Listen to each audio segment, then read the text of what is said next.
Ladies and gentlemen, my name is Andy Bond, and this is the Spreaker 7 News Team. We are live on location with the Paul Dempsey Show and Peter Goodman. We are talking about the name. I feel like we're in Harry Potter land. The girl that should not be mentioned. Ladies and gentlemen, we're talking about Debbie Daly. That's it, Debbie Daly, and the conversation. If you want to hear the whole entire conversation. We're not even going to get into it. Listen it to on the others podcast here. So, ladies and gentlemen, take off where we left off.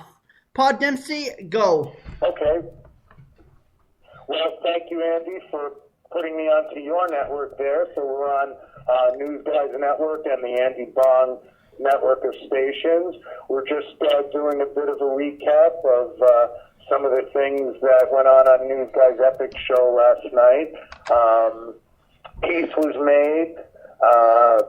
Apparently, I was the one who, what's a good word, prostrated myself in front of the woman who shall not be mentioned. And I feel like we're in Lord Harry Potter land again.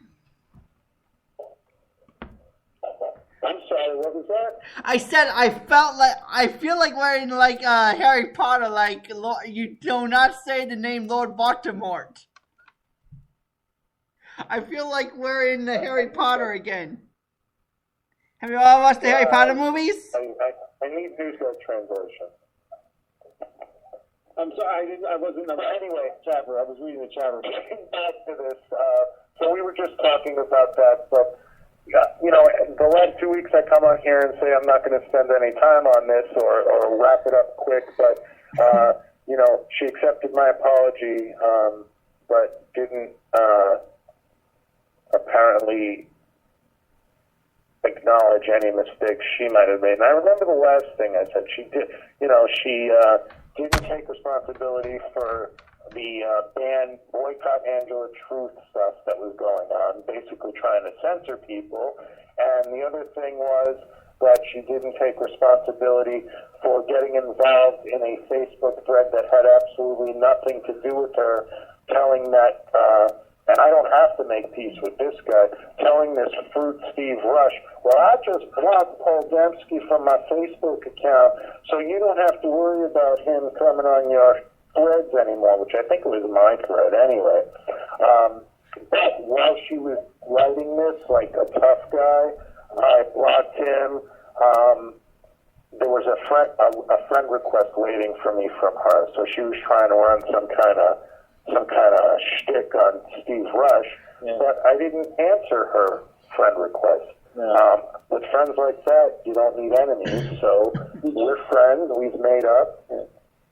But there's no talk shoot communication. There's not going to be Skype communication.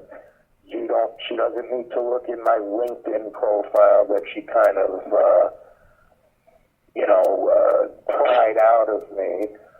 And that's it. We're friends. That's great. I'll listen to her show, but I'm not getting involved in any of the drama. Okay, and I just want to say, two other things. I mean, she dedicated Love Stinks to me at the end of the show, so I'm not really sure why she did that, but it seemed to be, I don't know. I don't know. I think that was, the Jay Giles band song, Love Stinks, and I'm like, why is this?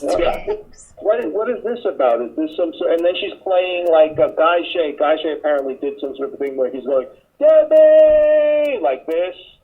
So, I don't know, this is some sort of a thing, like maybe that, she's mocking mocking me in some way or something like this. Listen, maybe I'm being a little insecure or something like that, but I don't know, somebody dedicates Love Stinks and then plays this Guy Shea, this old Nick over there in Florida, getting close to his pension there. And he is going all of a sudden saying, Debbie, like this. It's like, what is this all about? What is this all about? And now I go onto the Facebook, and now I am kicked out of the Debbie Daly room or the page or whatever this is that I used to, the secret room. Oh, I was wrong. I was long kicked out of that, and I kicked myself out of the secret group. I said, please remove me from this group. She kicked me out, and I don't know. All right, fine. I mean, listen. I mean, it's not my problem. I mean, it's not me. I don't have the problem. I'm not going to deal with it anymore. But you have enough ways of getting the info out about your show that can't be deleted by the person who shall not be named. So I wouldn't worry about that page that's read by, like, Josh Peterson and two other people, Well, Josh Peterson is my Spreaker brother, my Facebook brother, rather. So, listen, I was defending Josh Peterson over in Goofy Bone Show at last night because he and Joel P., Pimp Daddy Joel P., were saying all sorts of really horrible things about Josh Peterson, and I was defending him, and Goofy Bone kicked me out of the show. He didn't even bother to throw me in the bathroom. He just blocked me altogether. And then after the show ended, then he called me up privately and he said, listen, I'm sorry, I was just having fun with you on the show. So I was like, okay, cool. So, apology accepted and everything like this. But, he apologized. He apologized for saying all of those things about Josh Peterson also. So, that's the whole thing. And from the little bit of Debbie's show I heard after I skipped over Mr. Solution. And now why is she filling 2-hour blocks of time on our show with old Mr. Solution calls, on the show you to listen to the beginning of. Yeah, I don't know. But Goofy apparently blocked her from his chat room, did a similar thing, I guess, to you, but she did a similar thing, so I don't know if it was just play around with blocking people. He blocked me, he blocked. Yeah. So she wasn't talking about that, but, so yeah, there was a lot going on last night, and I only stayed up for your show, and I guess I caught a little bit of the beginning. No, I didn't catch any of the beginning of the Debbie Daily show, because I didn't know that the apology only came from me, and it was graciously accepted because of all the wrongs I did. Right. So Moonshine Radio is now in the Spreaker chat. He's saying, news guy, did you listen to the last half of Debbie's show? And I say yes, because I did. Well, the last half I did hear, but then because it was like they had the guy on who was rapping, and they were doing freestyle rap and all of this, and then he's saying, well, I'm spinning, and Paul is too. The hell she didn't. He didn't listen to the rest of the show. She's been playing that for days. I guess Love Stinks, but she did dedicate Love Stinks to me last night. So I don't know. I mean, that's what I'm saying. Listen, maybe I'm misreading something, but all I know is that, she played Love Stinks to me. She's playing this Guy Shago and Debbie like this. And then today I'm kicked out of the secret clubhouse there on Facebook. May I talk, please? I know it's going to be hard for you to get over that, but you have people here to help you get through it if you need to, news guy. May I talk?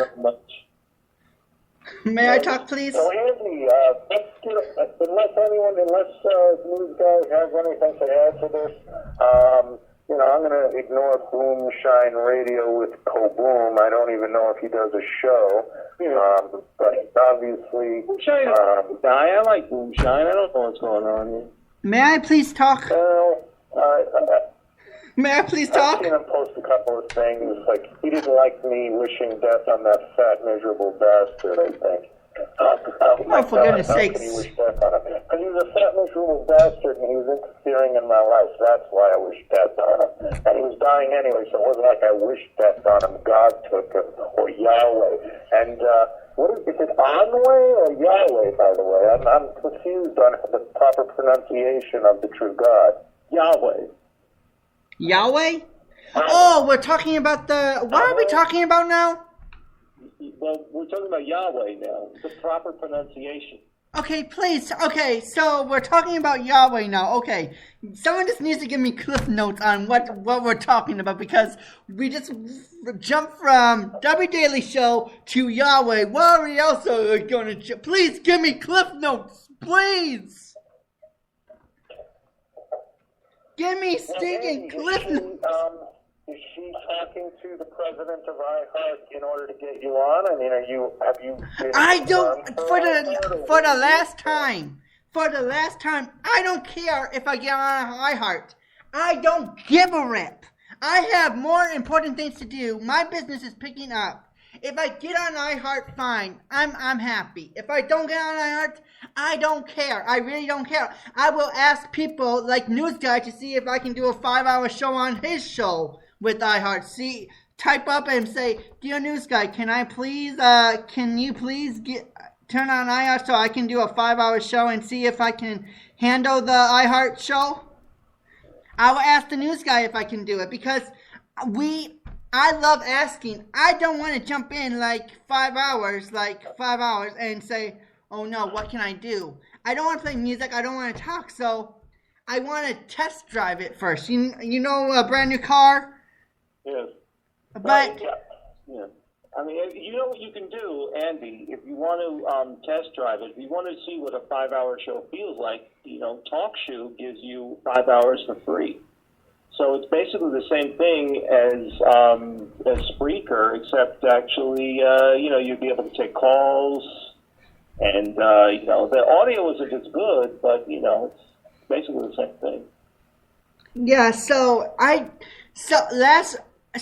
don't care if I get on iHeart. I don't care. You know what? I don't know why people are so hyped that they got on iHeart. Who gives a rip? I'm sorry, News Guy, but... I know, but listen, that's the whole thing. I mean, I understand. You're saying who gives a fart if there's fart. I understand. I don't care if you are the President of the United States that got on iHeart or a guy from the middle of the earth who gets on iHeart. Who cares? It's iHeart. It's not like you're not live on 24/7 radio or a real radio station. If you were on a real radio station, then I'd be like, okay, props to you. But you're not on a real station. You're on a stinking Spreaker station news talk. But I think it's cool that if in News Guy's situation he wanted to be on iHeart to reach a wider audience, I think it's great that he was able. Oh yes, I don't. Paul Dempsey. You don't want to, and that's fine. If Hey, Paul Dempsey. Spreaker, I would do it for the fun, not to get on iHeartRadio. But I have seen that even with mine basically not very polished delivery and show, if I really wanted to get on iHeartRadio, I can because of hearing and listening to, although I don't ever listen to iHeartRadio, knowing some of these, let's say, internet celebrities that have been getting onto iHeartRadio, that if I put my mind to it, not to put down News Guy because he worked hard for it, but I could get onto iHeartRadio if I wanted to. Me too. Andy, you could be on iHeartRadio if you chose to be on iHeartRadio. I can be on iHeartRadio anytime if I wanted to. But I'm not being mean to News Guy. I'm not being mean to anybody that gets on iHeart. I have some great friends that are on iHeartRadio, and I give them props. I give them applause because they work hard. You're right, Paul Dempsey. They work hard to get on News Guy. They have people to help you on the way. I'm not saying iHeart is bad. I'm just saying that if people want to work for it, they can. Like take Deshaun Porter for example. Deshaun Porter is a blind guy that is going to school, and he finally got an iHeart after waiting countless years. He finally got an iHeart, and my props to Deshaun Porter for that because he worked so hard, and I am so impressed to him. No, hands down, I am so impressed that Deshaun Porter got an iHeart. But can I ask you something here, Andy? I want to say, listen, Paul, you're playing down your abilities as a broadcast professional. You have a very good voice in the delivery, and the situations that you were spinning, the stories that you were spinning about your day-to-day life. My life here, unfortunately, is as boring as unsalted Ritz crackers or something. I don't know, but you got the pig, you got blind dogs. You've got the whole thing with the pills going on. You've got the hobos in the basement. I mean, that's great. There's all sorts of crazy stuff going on there. I mean, it's amazing, and it's really, really funny and very good to listen to. It's amazing. I wish that I had a half a life that was interesting. And listen, and I'm also not afraid to share it. I'm not afraid to share it. I don't. Like I said last night. Someone wants to dox me, all they're going to get is the stupid pill thing. And you and I both, you've looked at it. I looked at it, you explained it to me. It wasn't crime. It was a crime on books that it was not a crime. I was not out committing crime. So if someone wants to dox me, I have my real name, and as I always say, I don't live in a pizza delivery zone. No. So dox me every day. No, and and listen, the thing is with the pills thing, it was a complete, not really, I would say like a misunderstanding or something along those lines with the bureaucracy over there. It's nothing that really is a bad thing or anything like that. But, I required 2 prescriptions from 2 separate doctors for Vicodin during the month before, the month of, and the month after my having hip surgery. Yeah. If that's, I haven't been told to go to drug counseling, drug rehab, anything like that. I just did a bad thing on law books and got slapped on the wrist. Basically slapped on the wrist. I am, the finding is... Can I also say something else? Listen, I just want to say Debbie does also a very good show. Listen, it wouldn't be for nothing that she got to be #1 in her category over there on Blog Talk Radio. And if you look it up on YouTube, she's the only person that has a battle of the rap bands against Ghost.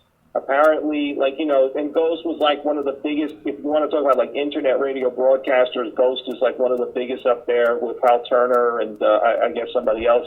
But, the thing is that it really is, something to say that she's, does a compelling show. She's got this drama going on. She's got the different things in her life, and it's a very engaging aspect to it.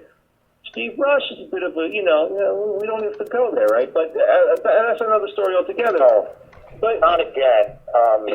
She'll realize that her ratings aren't being helped by him. Time out. I still love you, Debbie, and I apologize. No, I'm not saying that, and I do mean it. I do mean it. Listen, even if I didn't think that she was a talented person, which I do think that she is, all right.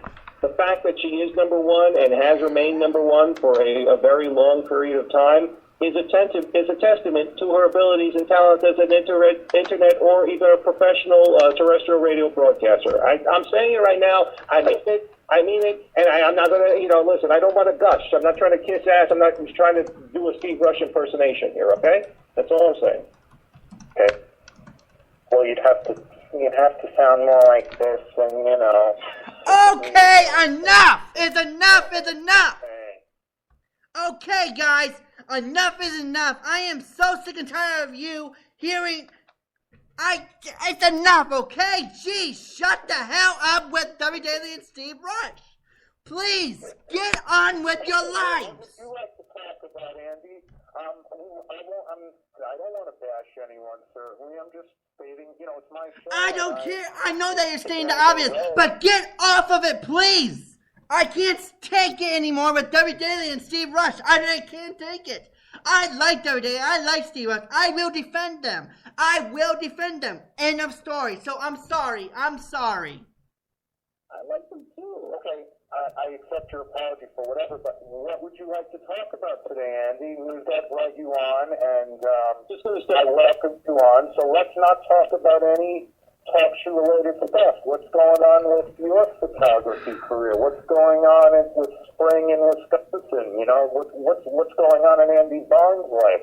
Are you doing any chatterbaiting? Are you, I don't have do you go out to bars or anything like that? Any leather bars? Like, what does Andy do to keep busy?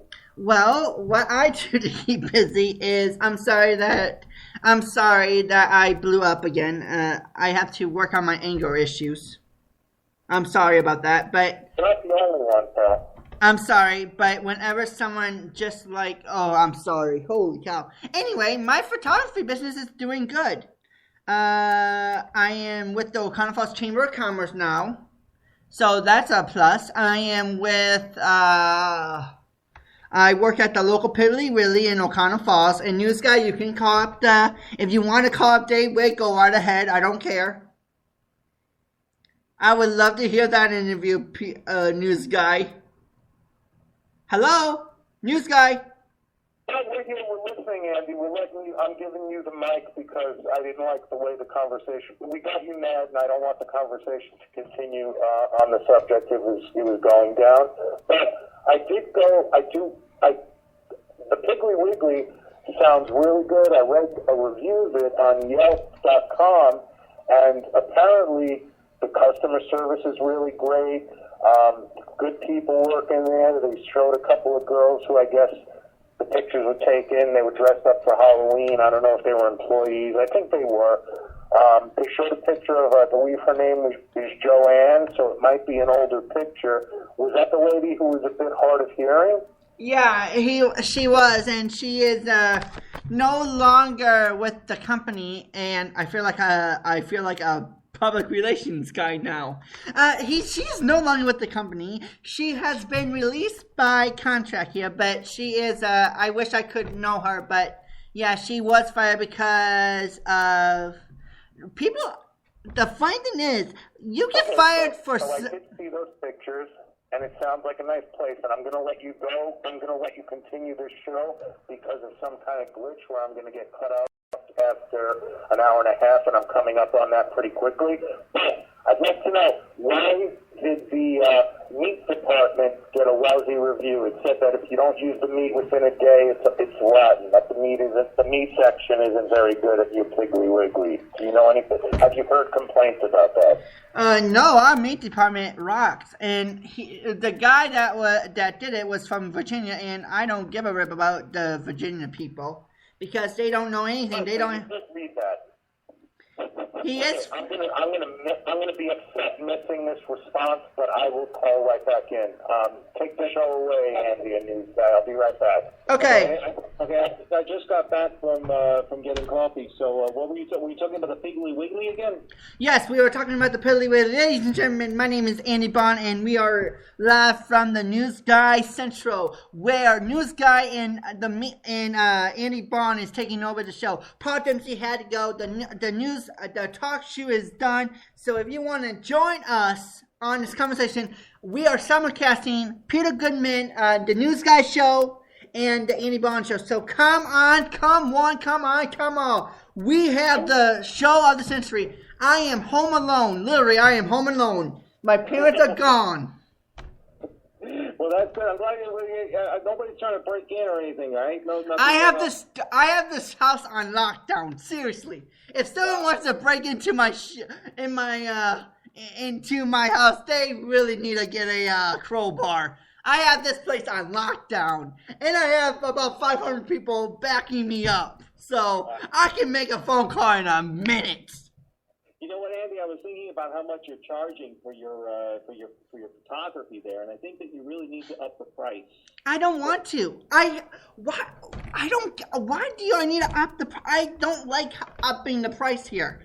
Andy, you have to understand something, and this is something that Steve Rush said, or I might be paraphrasing from what Steve Rush was saying, but listen, you can never undervalue your abilities like this. You gotta say, listen, I'm worth this amount, and you have to say it like that, because otherwise people will not pay you anything. They'll say, okay, we don't have to pay you anything, and then you're stuck in the Piggly Wiggly all the time. I really do not. The funny thing is, I cannot. This is why I need someone to negotiate money with me, because I cannot negotiate money to save myself. I will throw out a number like $100, and they will pay it. I will throw out a random number, and they will say, okay. Yeah, well, I mean, you got to think about it beforehand. Andy, can I join in on my show? I'm a horrible negotiator as well. I was telling a story here before you came on. I just gave about 3 hours of my time and computer expertise to these people, and I got like a cup of coffee and a slice of banana bread. But I'm generally notoriously known as a bad negotiator, so I feel for you there, buddy. Go ahead. Keep going. Thank you. Anyway, the funny thing is, I was, Google called me up and said, hey, Andy, how much do you charge for your productions? And I said, $1 per slide. And the guy says, you got to charge $1,000 every single time. And I'm like, $1,000?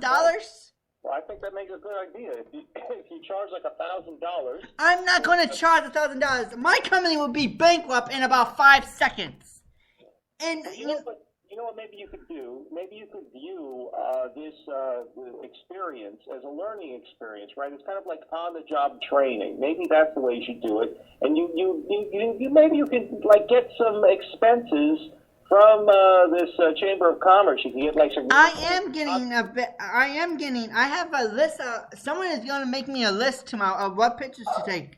So I am going to be busy for the rest of the day here, for the rest of the week here, because you're going to like get some new photography equipment and stuff like that. I'm going to still use my regular camera. Oh. My regular camera, my regular thing here. Camera thing. I don't like those fancy photography cameras that you have to set up lights and shoot. I'm sorry. I love my regular camera and it works perfectly. Yeah. If you don't... How about using like Photoshop? Regular camera, meaning like your 35 millimeter camera? Yeah, I have a video camera that I got, and it's... my regular camera. Just within the last day or two about how much better they are in terms of capturing a photograph. I'm not sure. I think News was talking about it with someone. But anyway, sorry for interrupting you on my show, Andy. Go ahead. So go ahead, Andy, please. Anyway, what I said was that I cannot charge $1,000 for a production. I'm sorry. There's no way in heck I'm charging $1,000 because I'm not going to do it, because no way in hell I'm going to charge $1,000. I'm sorry, there is no way in hell I'm going to be charging $1,000 for a production. I am going to stick with my prices, and if they don't like my prices, fine. They don't have to go with me. But I am sticking with my prices. I'm sticking with my gut here because I want customers. I know that people can say, I charge $1,000, but you know what? Do you know what makes my company great? What makes your company great, Andy? I stick to my price here. If they want to pay me more, they will pay me more. But I stick with my price. You're never going to make any money like that. I don't care if I make any money, okay? I don't care. I'm going to stick with my price.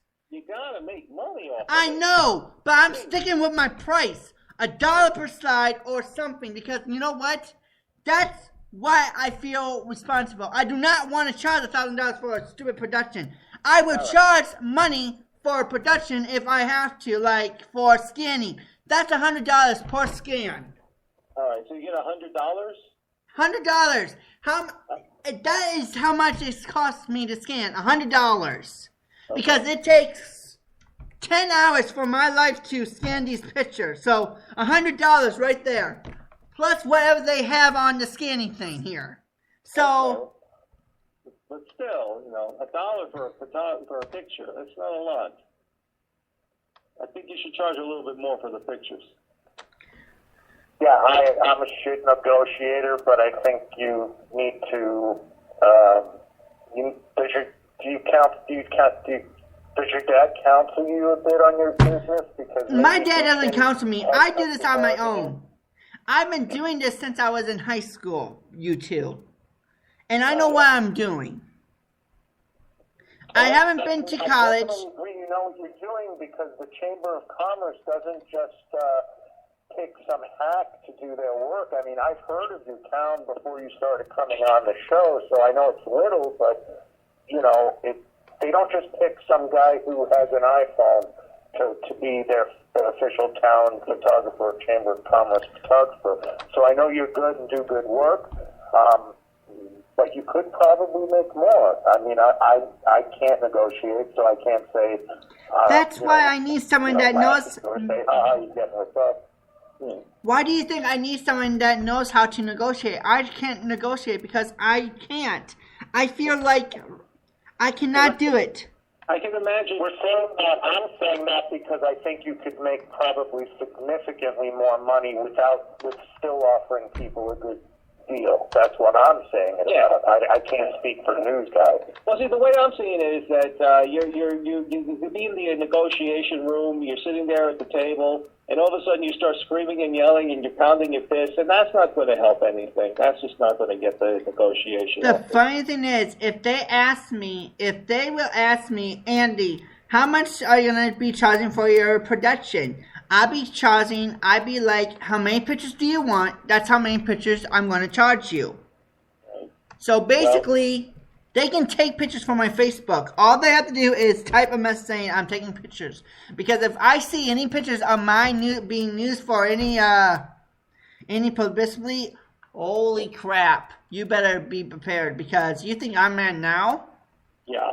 But Just wait until I get mad at them. Holy crap. You're going to hear it from Iceland to wherever you are, Paul Dempsey. But that's the thing is, that's the problem with it, Andy.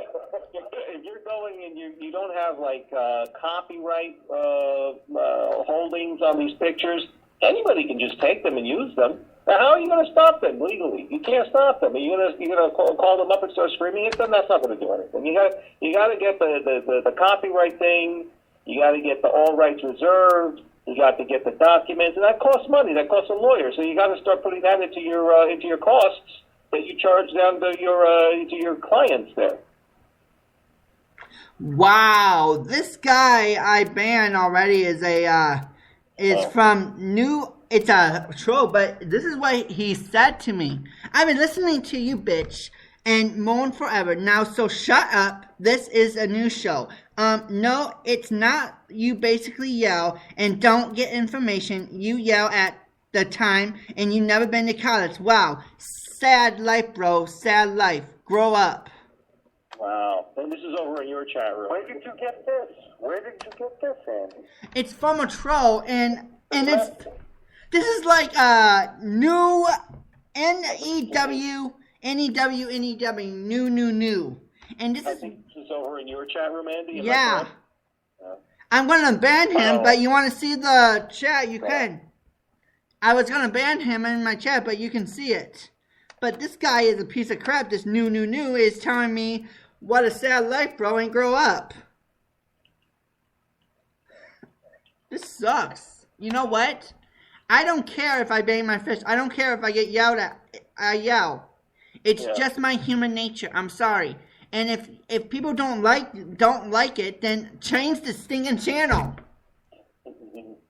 Well, but that's... Hey, you want to ask him this question? I just want to let you know that Calpo is on hold, and Andy, we might... I don't know if Andy would like to...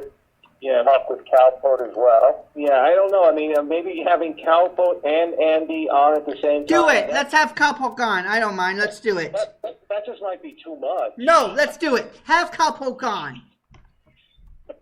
Let's do it. Well, I don't want you to get too angry. Don't worry about it. Hey, I can cool down. So let's Calport on. I have a bone to pick with this Calport guy. Whoa, wait a minute. Well, you're better than me. Because once I start going. So if you can control your temper, then I'd like to have Calport on again. Bring it on. Let's have this Calport guy. I have a bone to pick with him. Andy, you got to set this up correctly before we bring Calport on. Andy, what is this bone that you have to pick? Well, I was on this Calport show, and he was saying that I was like, Angela Truth was on, and Angela Truth was saying blah, blah, blah, something, that I cannot... And I said, can I come on? He said, okay, give this number. I said, can you type it into the Skype? And Capo says, wow, you're an idiot. You can't listen to the numbers? And I said, type it into the Skype, please. And so he did not type it into the Skype. He told it 500 times on the program, and he did not type it into the Skype. And then he said, you have 5 seconds left, Andy, to call in. 4, 3, 2, sorry. So I have a bone to pick with this guy. So bring him on. I want to kick his butt. Yeah, maybe we should bring him on. Okay, I'm going to bring him on because I know, he might... Last week when he called, he had a late night limo thing or whatever, shuttle thing. So he might not be able to give us much time, but I'm going to bring him on. Let me just...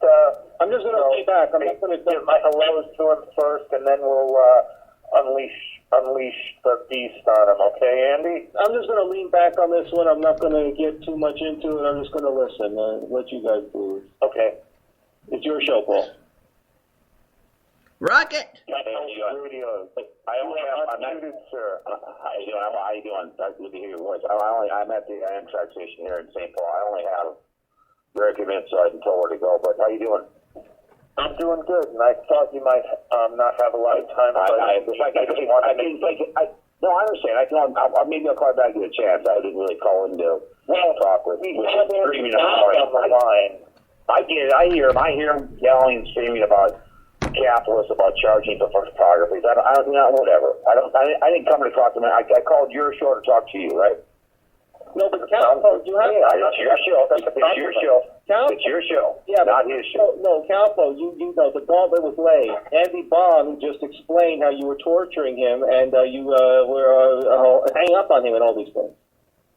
I haven't hung up on the guy. He was in my queue. This is like a month ago. It's irrelevant. It's a spend condom. I mean, he called me on Skype and this and that, and I'm on Blog Talk Radio Network. I mean, whatever. I don't hang up on anybody. I don't mute anybody. I don't ban anybody. Okay? I don't do any of that kind. I don't let someone sing Happy Birthday Hitler on my podcast as well. But the point is, I'm not here to talk to the troll, Mr. Andy Baum. Okay? I don't want him screaming and hollering. Okay? I didn't call his show. I called Paul's show. Right? Andy, that's all it's for. So, Andy, I called Paul's show. Okay, Andy, this is not apparently the right venue, and I guess I agree with Calpo to work out your two differences. I mean, what we had with this guy. He's some guy looking for attention all the time. Okay, shut the hell up!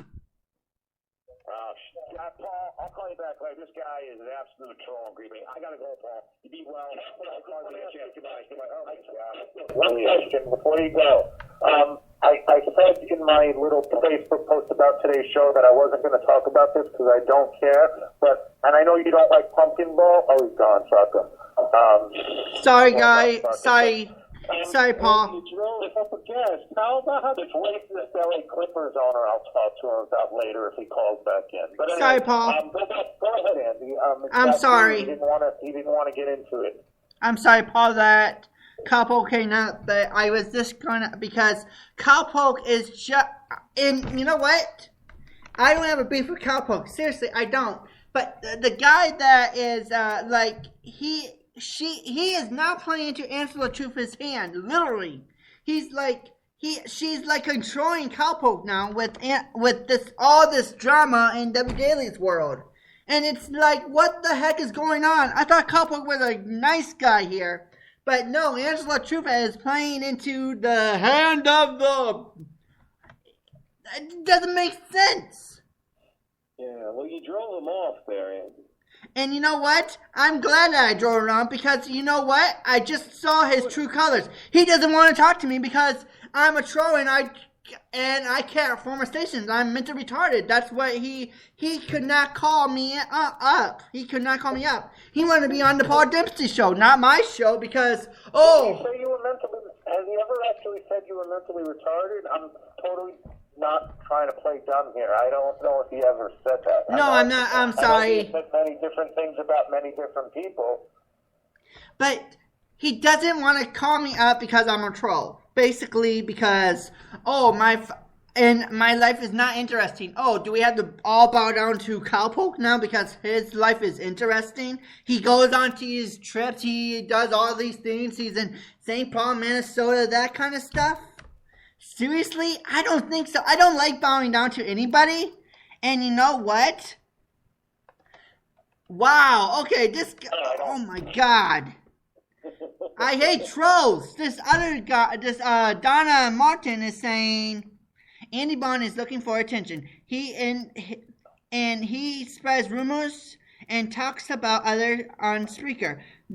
And it's mean, it's rude to talk about people behind their back. And he asks for people's side of the story, then yells, "Who the fuck is this guy talk about mentoring challenge? He just don't want to hear it. I'm not trolling."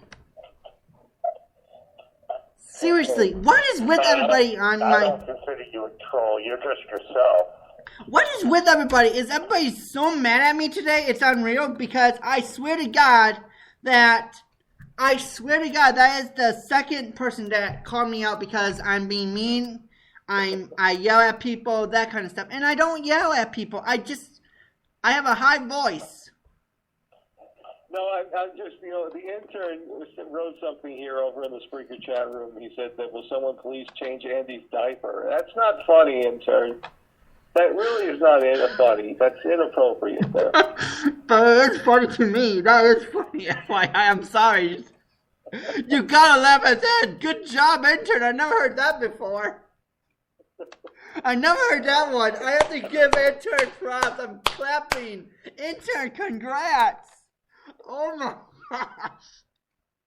Intern, bring in the laughs. That's right, out of nowhere with that. Oh my gosh, I love intern. He can.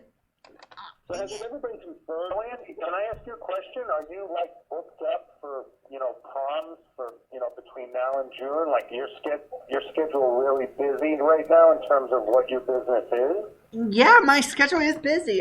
Getting ready for graduation stuff, and yeah, I am really getting ready for graduation because once the school year is done and everything is done, they really call me up saying, "Hey Andy, can you do graduation?" So, by June, by mid-May, I'm going to be busy with graduations. So basically, if you call me up, I'm going to be like, "Sorry, gotta go." Boom, boom, boom. Because you're not going to be able to hear you on Spreaker by mid-June. Is that what we're understanding? No, I'm debating on, because my subscription is up, and I'm debating on deleting my show or keep going on. So I'm debating on deleting my show. Yeah. Just deleting everything. Yeah. I'm still debating. Radio, they pay you up for 10 years, so don't worry about it then. If I get on a radio, then I'll be happy. They can pay me up for 10 years, okay? But I'm debating on shutting my show down, literally. Taking a break and shutting it down. Everybody is going through a phase like that now all of a sudden. Yeah, because of all the drama. Everybody hates to have Deshaun. Is Deshaun still going to be working on your network while you're having your busy season and not doing? Yeah, Deshaun is going to still be working on us. I'm going to delete the Andy Bond show in time for Spreaker. With all my with all the the 11,000s, I'm going to delete the Andy Bond show. But Deshaun is still going to have his show. And I'm still going to be doing the news show, the Spreaker news team show, but the Andy Bond show is going to be like Kahoot for a few months. Wow. We're going to be going to I want to change the subject just for a second unless this guy had a follow-up question for Andy Bong. Yeah, well, I was just thinking, we're going to be going through Andy Bong withdrawal, and it's going to be unfortunate for all of us.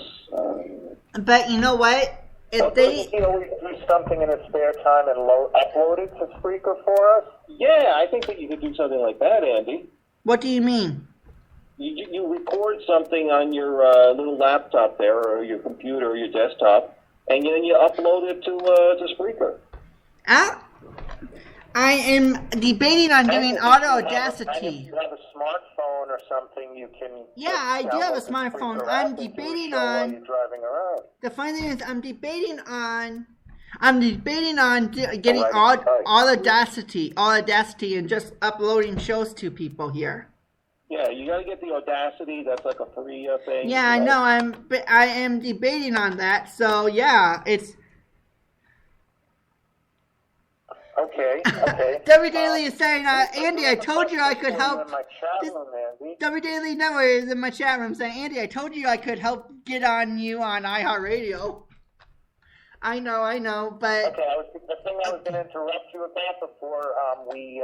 Hold on, Paul Dempsey, I hate to interrupt you. Here's the deal, Andy.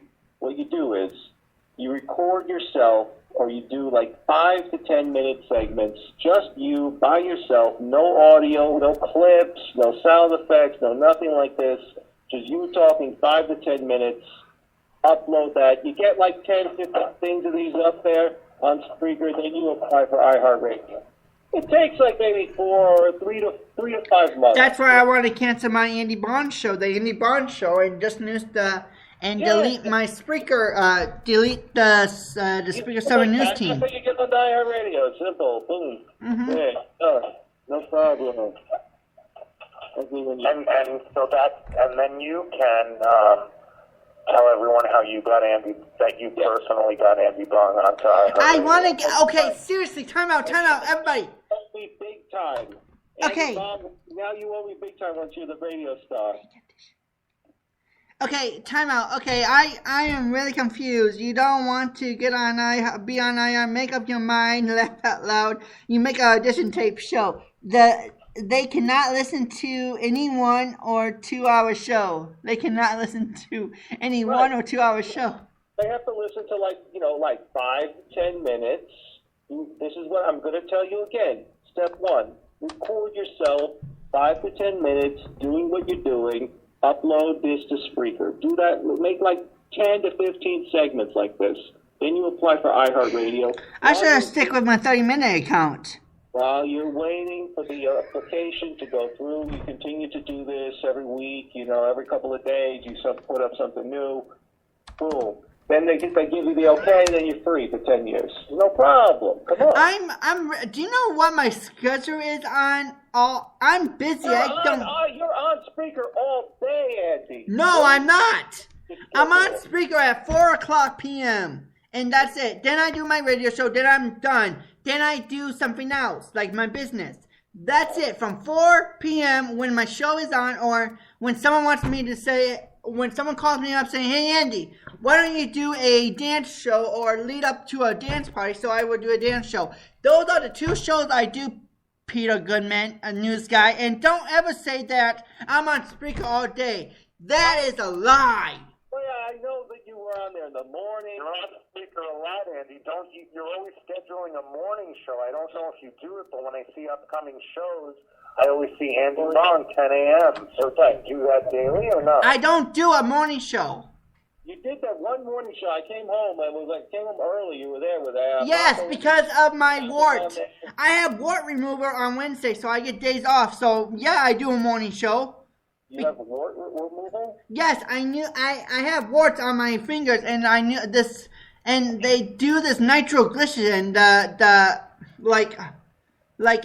freeze wart remover. So it's called wart remover, and they use this nitroglycerin that burns like hell.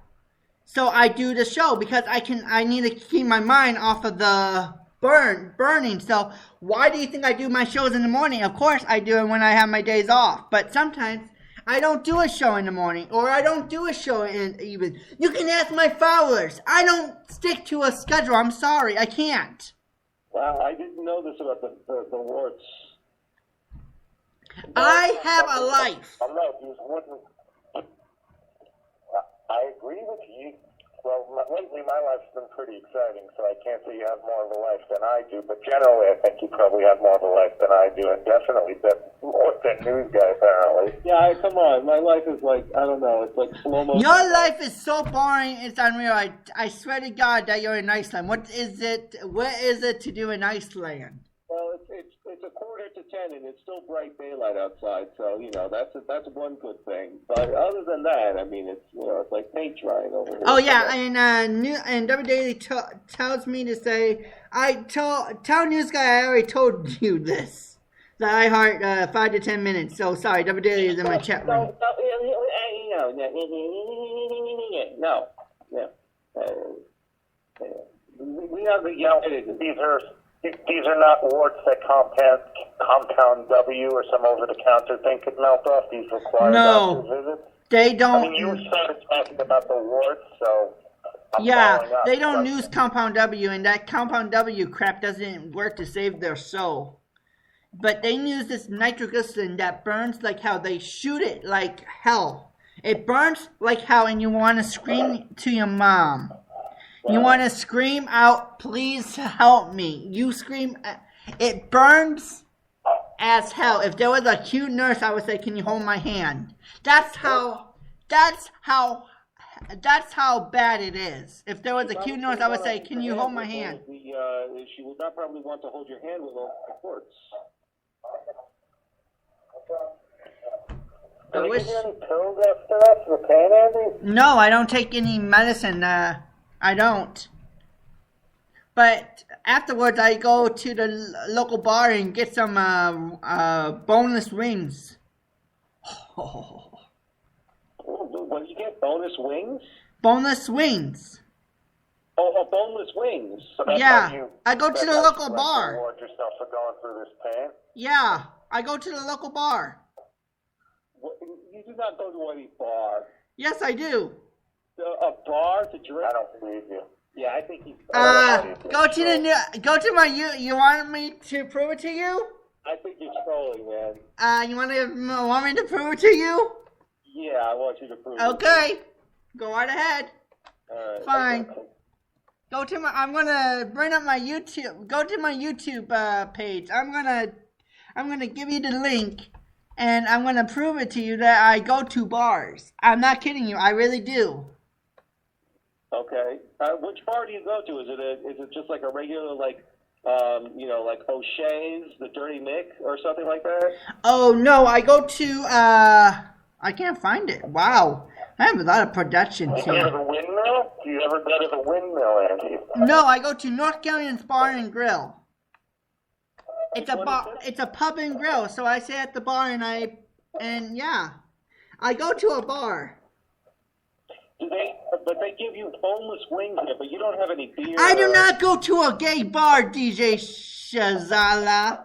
DJ Shaza says that Andy's going to gay bars. I don't. I'm not gay. He is going to a gay bar. He's going out of town because I already did a search for gay bars in the town in Wisconsin that Andy lives in. Because sorry, no gay results were found in that town. That's Yes. right. They still, I won't say what they, listen, let's just put it this way. They don't do home-ups where Andy lives. So. I'm sorry. Hello. If you wanna have sex with the finding is here. If you wanna have sex with a hot girl, go to the local bar. Wait till they're drunk and then ask them to have sex with you. And they would do it. Seriously, I'm not kidding you. Okay. Now, when you go to this, That's cool. When you go to this bar, do you order any beer or anything? Because you No. are of legal age, you can't. Yes, drink. but I always drink. And if you ever come to my neck of the woods, go to North Carolina's Bar and Grill and ask anybody. I order root beer and Sprite and Diet Mountain Dew. No alcohol. Oh, come on, Andy. You got to live it up a little bit. I don't order any alcohol. Seriously, I can't do it. After you're getting warts burned off your fingers all morning, you gotta go and get a shot of vodka or something. I don't do vodka. I never drink. I never smoke. Burned off your fingers all morning, and you're not getting any. You're refusing. Okay, can I? Okay, you must be drinking something, silly. Nope. Yeah. Okay, I'm gonna tell you the truth right now. I'm a virgin. I never had sex with a girl before. Well, that's fine. You didn't have to share that. I wanted to. I wanted to get everything out because they think that I go to gay bars and pick up women. I don't. I'm straight. If I could have a... Shaza's, DJ Shaza is just thinking that, I know, but I would love to have a girl. I would love to have a girl. I want a girlfriend. Andy, you got this gig as a photographer. That's the best way to pick up girls. Look at Steve Rush. Do you think that he could get laid if he was a photographer? Look at this guy. Come on. I mean, seriously. I know that somewhere in around this. You're photographing things like senior proms with these girls are, if not legal, at least pretty close to legal. You should be getting like some cream of the crop high school stuff, in my opinion. As long as it's 18. Mm-hmm. Hello. The funny thing is, if a girl ever asked me to have sex, I would say, "What the heck do I do?" I think you'd be able to figure that one out, Andy. Oh yeah, easy. It doesn't take a brain. It doesn't take a brain surgery for. She would probably know how to teach you. Okay. You know what? Here's a little thing. All right, here. Yeah. Okay. Yeah. I guess like a little insight about. All right, the young news guy, a shy, retiring. Wanted to get out there, but didn't know how. Figured out. All right, listen. We go and we take some photography. We walk around town. Can I take your picture? You start talking to the girl. You start taking pictures with her. Before you know it, you got a phone number. You're going out on a date. It's as easy as that. I'm not joking. It's very, very nice and very, very fun. The funny thing is, all the girls that know. I can vouch for his story because he was walking around the city doing exactly what he said, and he came across a model whose name won't even mention because she basically told this guy to fuck off. That's right. Yeah, He didn't want a picture taken. Me and my buddy, he was. We saw her, and I came up to her, and I was like, "Oh, can I take your picture?" And she was like, "No." I was like, "Ah, screw you." Oh, because you just got dissed by a model. Oh my gosh.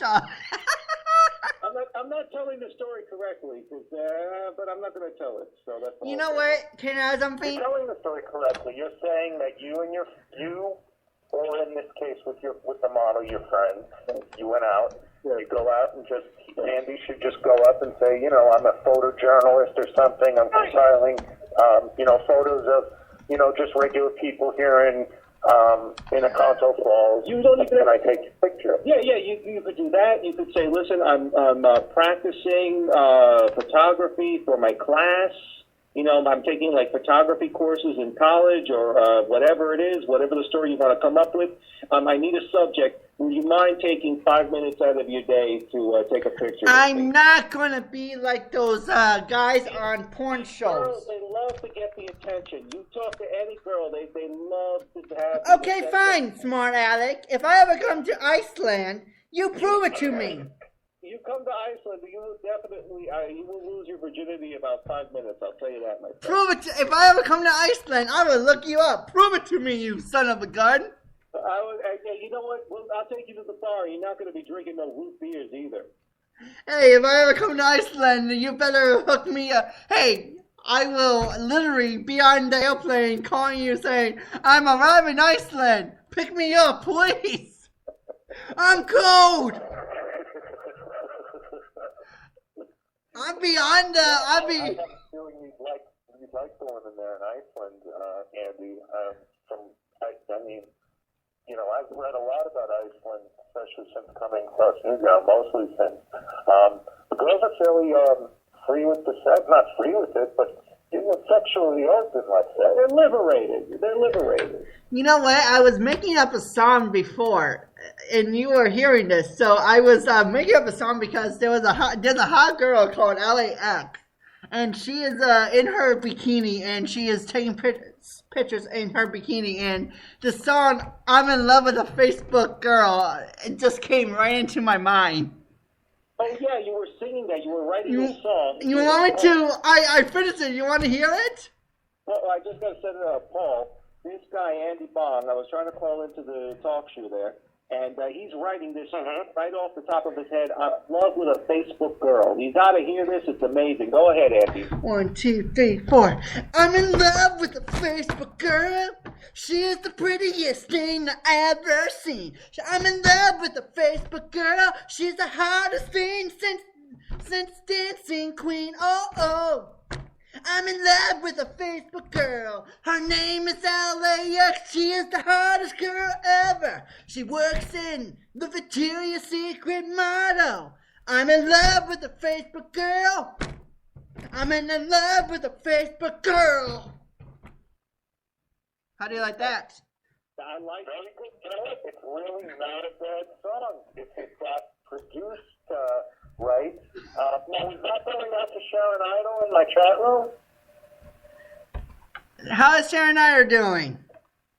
No, I think that, you know what? I think that Sharon can do, she can write the music. She can do like the whole thing with the beats and with the synth and everything else. Yes, Sharon can write my music because I suck at writing music. I really do. I can think of a thing. Catchy. I mean, it's a novelty song. If it hit, it would hit quick and then be gone. But I haven't heard anyone singing about being in love with a Facebook girl. And it's the funniest song ever. I write. Said Andy, that's actually not a bad idea. I write so many made-up songs. It's unreal. Hey, Paul. Paul and News Guy. I write so many made-up songs. It's unreal. And here's the beat. It goes doom, doom, doom, and there's like clapping in the background. Yeah, like this. It'd be great. It's wonderful. Yeah, it's like doom, doom, doom. Yeah, like that rock and roll beat. I mean, I can't carry a drum line like Like this? Steve. Right. And maybe we can get us to do the drums if you want to do like some live drumming. But I think Shaz has got the whole thing down because she's got really good, with the progressive dance music and everything. It's very good stuff. I would love to work with Sharon. I would like to work with her. All right. Well, I know Sharon's in the chat right now. I think she might like to work with you as well. I think the feeling's probably mutual. So I cannot wait. We got the news. By the way, this is not the News Guy show. This is Anything Goes with Paul Dempsey. I'm just wingman here, if you want to call it that. You're the wingman. You're the hipster. You're the basically on talk show, so you can have the Andy Bong show on, or the News Guy chat show, or come into talk show with a real action is. Don't even have it open. Haven't been in there in hours. Oh, here we go. No, we got a good crowd in talk show today. We got some regulars. Mm-hmm. Ockley's in there. Nick Freed. Yeah. Okay. Actually, you know what? Goofy Bone is writing to me on Skype. He's saying that he would like to come on. Would you like him to come on? Sure. Let's bring him on. You can make the Skype. Okay. Yes, Andy wants him on. Yes, Andy decided he's coming on, so let's. Sorry, I gotta remember this is your show, Paul Dempsey, not mine. Force of habit. It's fine. You know what happens with me is like I get the level up, and then as soon as I start to cool down, I cool down too quickly, and I want to go take a nap. But anyway, hold on. But you know what the other idea is, Paul Dempsey? What you got to do is next week, because these hobos that they're going to be living in your basement, you got to have them come on and do like a co-hosting next week, or at least a guest or something like this. You know what? It's going to have to be me taping something and playing it for you guys because they're not going to go for it. Oh. Okay. Why not? They're not going to willingly go for it, and they're not smart enough to know that if I tape them and put them on the air, it's technically that's illegal, not cool or whatever. But I'll try to get something humorous, but they're not going to be sitting in with me. I can guarantee you that. But you're saying because they don't want to, or they just are like they're scared of it. I don't really understand that. I'm trying to think in the best way I can put it. Yeah. They're scared shitless because of you. It's not in a world that they live in. It's not in a world they comprehend. Like, Jeannie will tell them, well, she's very generous and big heart and all, but she does try to help me out. So there have been nights where I'll stop after work, pick up Jeannie, and these people want to hang out and chit-chat, and she's like, no, Paul has to go and do his radio show. And they don't understand that. And it's not actually my radio show. She's saying, I have to come home and listen to your radio show. Like, she's using you as a way of getting me out of there, which I do come home and listen to your show anyway, but they just don't comprehend the fact, like, okay, what's internet radio, but Paul doesn't work on the radio, and it's not something they would, that it would cut into. They just drink beer, I guess is what I'm saying. That's their life. They drink beer. They get a bottle of vodka 2 or 3 times a week to add into it. The only thing is that they're not violent or aggressive drunks. They're just drunk. They're just like, I live near railroad tracks, so maybe they'll decide one morning that they want to jump on the train and go hobo. But these are the kind of people I'm literally talking about. So internet radio, then, all I'm going to want to do is come up here and make fun of them, and that probably is not a good thing. Well, I'm doing it behind their back right now, and they'll never hear it, but it doesn't seem like something I'd be able to pull off. If I can, that's fine, but I would have to have someone else asking the questions because I want to keep this as trauma-free as possible in my own home. Maybe me and Andy Bond could ask the questions.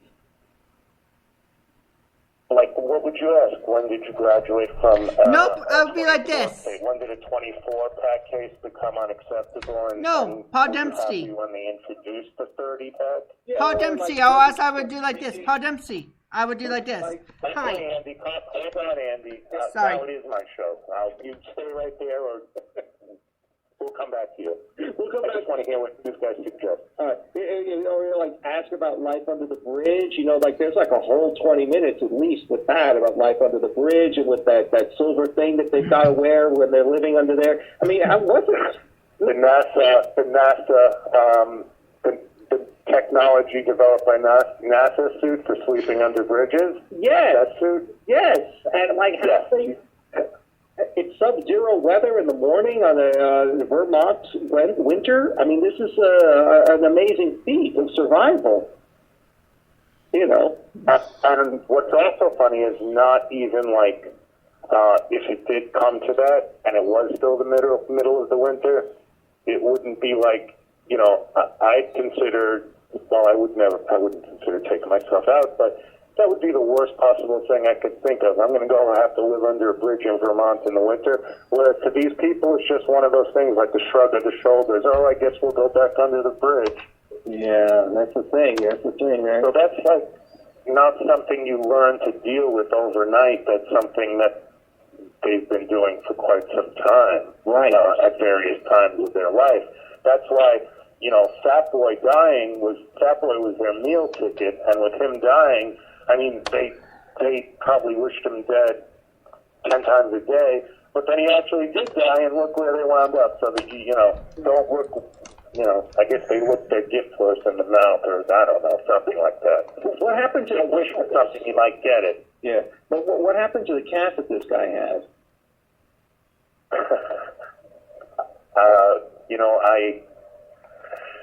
I'm not the sucker who's taken these cats. I've taken in so many animals, including Bo, because I saw that poor woman had to get rid of the pigs. This time I'm not taking these cats. So as far as I know, the cats are being left there with a bunch of food and water, and the guy who made this phony will and claims to be the executor will be left with having to deal with those cats, and I can't think about what's going to happen to those cats, right. But it honestly isn't my problem, even though I love animals. All right, so actually, I got a little confused with the phony will thing because I forgot about that, because I thought that this couple that were living under the bridge and taking care of Fatty, they were the ones who wrote up this fake will, but it's a third person who wrote this fake will. It's a third person who wrote this will, and the third person has spent this gets better and better. This third person is someone who, in the will that he definitely wrote that he's been a loyal friend, that Fat Boy had been. He was leaving this stuff to the guy who came up with the will because Fat Boy he's been a loyal friend to Fat Boy for over 10 years. The guy who's the executor of the will in jail for 9 out of those 10 years for statutory rape. Wow, okay. And Fatty wasn't a big person able to move around. He wasn't a mobile guy in any way, so it's not like he was heading out to the prison and visiting this guy in those 9 of those 10 years. So I think the extent of their friend, and the guy, once again, not a guy who's going to be writing letters to his friend in prison because, crayons and, I'm insulting his intelligence, but there wasn't much to it, so.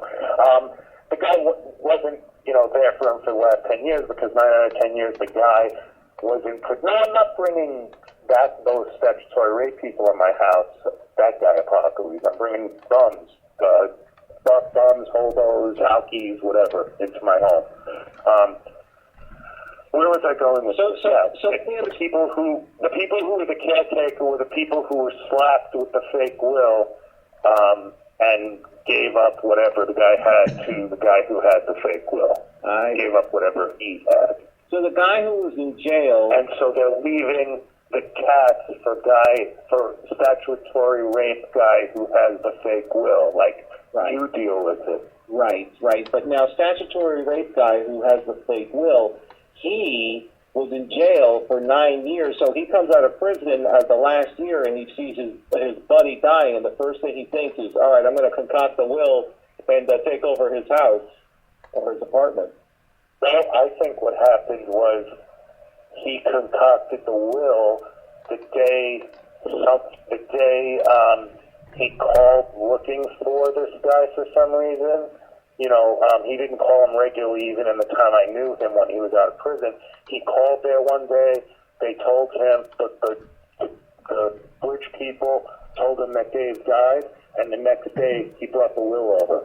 So I think it's totally made up. He got 4 witnesses, 3 of whom I've been told were other local felons, not people of the highest standing in the community. It was not notarized, which would serve as a legal document as long as it has the raised seal. And I was a notary public, so I do know that to be the case. Or if it wasn't notarized, it wasn't entered into probate court in this county. So it's basically a useless piece of paper. But these people not really have, I just told you this lady wants me to help her do a Social Security disability income application.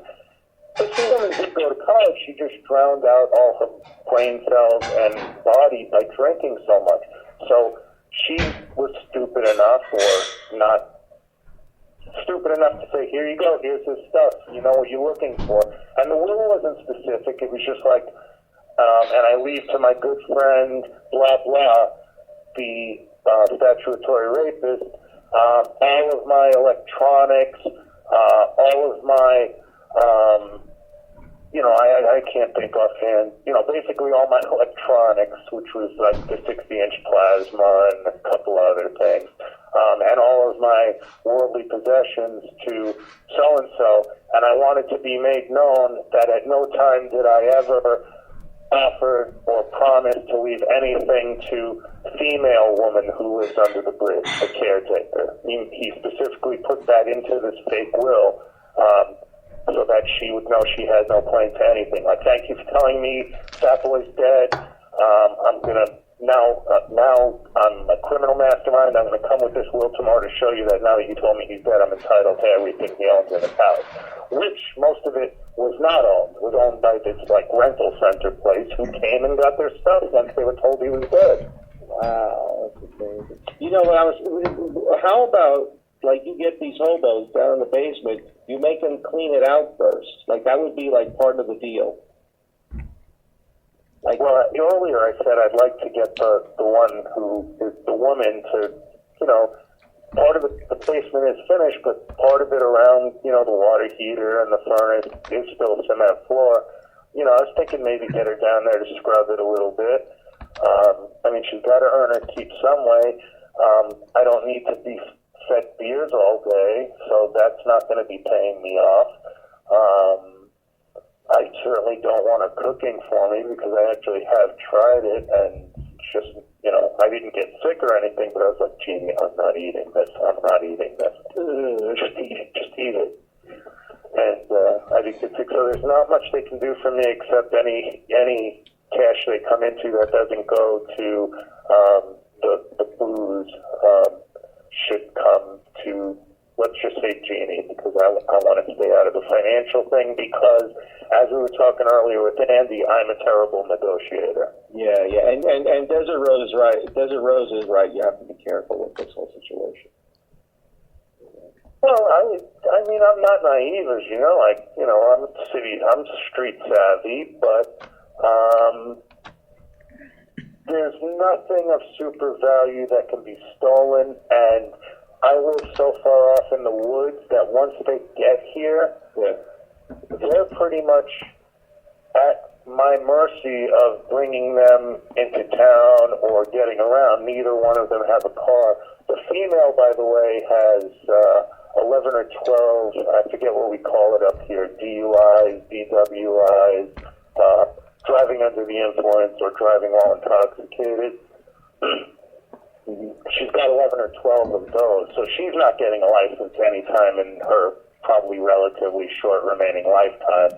And he hasn't had a license since 92 and shows no desire to get a license, so they're stuck in the woods, so they're not going anywhere with my TV or anything, so I'm not worried about that.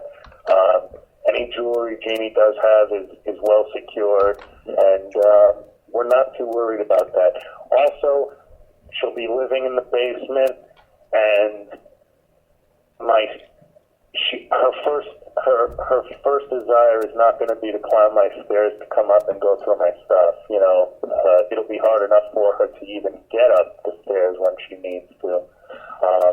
And the other guy just sits there and drinks beers and smokes a roll. But that's going to be the problem, these guys. The guy who's moving in is going to have to smoke outside because he smokes cigarettes.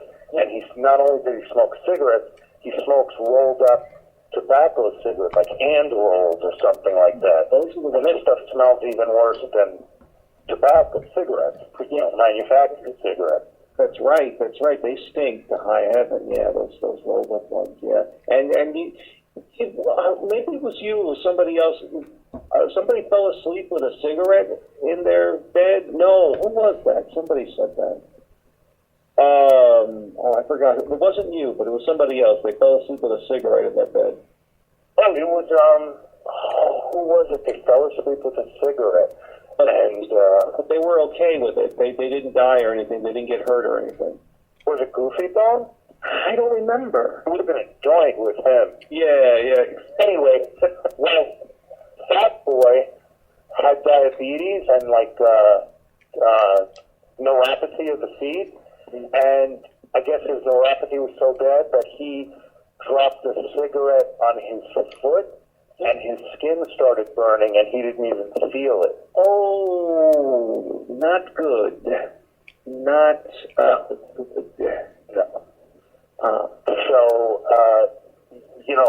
I guess for one reason is they do get so drunk that I wouldn't let him smoke in the house, even if I did allow smoking, and because aside from that vapor cigarette that I bought a few weeks ago, we don't smoke in here, so we don't, there's no one smoking in here, so he's going to have to go outside and smoke those rollies. And he could do it on my outside deck that's enclosed if it's raining. I don't care because it's screened in, but it's not going to come in my house. So that is something we need to get straightened out probably tomorrow. Yeah, and very, very quick. Because I don't know, he's going to be coming up at all types of the day and the night. That's going to be really cramping his style there. There's no reason for them to, except to use the kitchen. There's a bathroom down there. There's a big shower down there. Okay. But with his smoke, there's a bedroom. But with his smoking? With the smoking? Yeah. Oh, that, he can just, this is, like I said, this was like Duck Dynasty guy. He can go stand in the rain, most likely, and would prefer to do so. But there's an overhang when they walk out of the basement room and out of the basement itself, so he can hang out there, throw a plastic Adirondack, cheap Adirondack chair out there and get an old cigarette coffee can and fill it with sand or something and make a butt can, which will still stink outside the house, but at least it won't be inside the house. Wow. Hey, do you want me to try to get Goofy Bone now? Yeah, sure, bring him in. He might have been the guy that burned himself. Maybe, I think so. Let me see here. Call Skype here. Yeah, I think he wants to come on. Let me see here. And Andy Bong, you're still with us, right? Mm-hmm. Okay. Sorry, I'm just eating my food.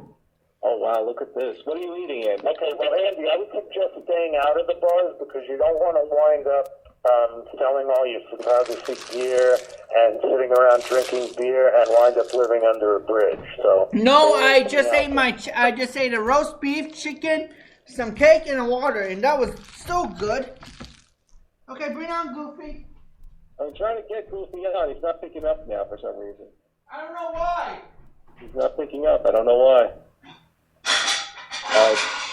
It would have been nice to have him on. I thought we had him on last week, or I had him on last week, but if he checks in during the show, go ahead and put him on. So Andy's eating.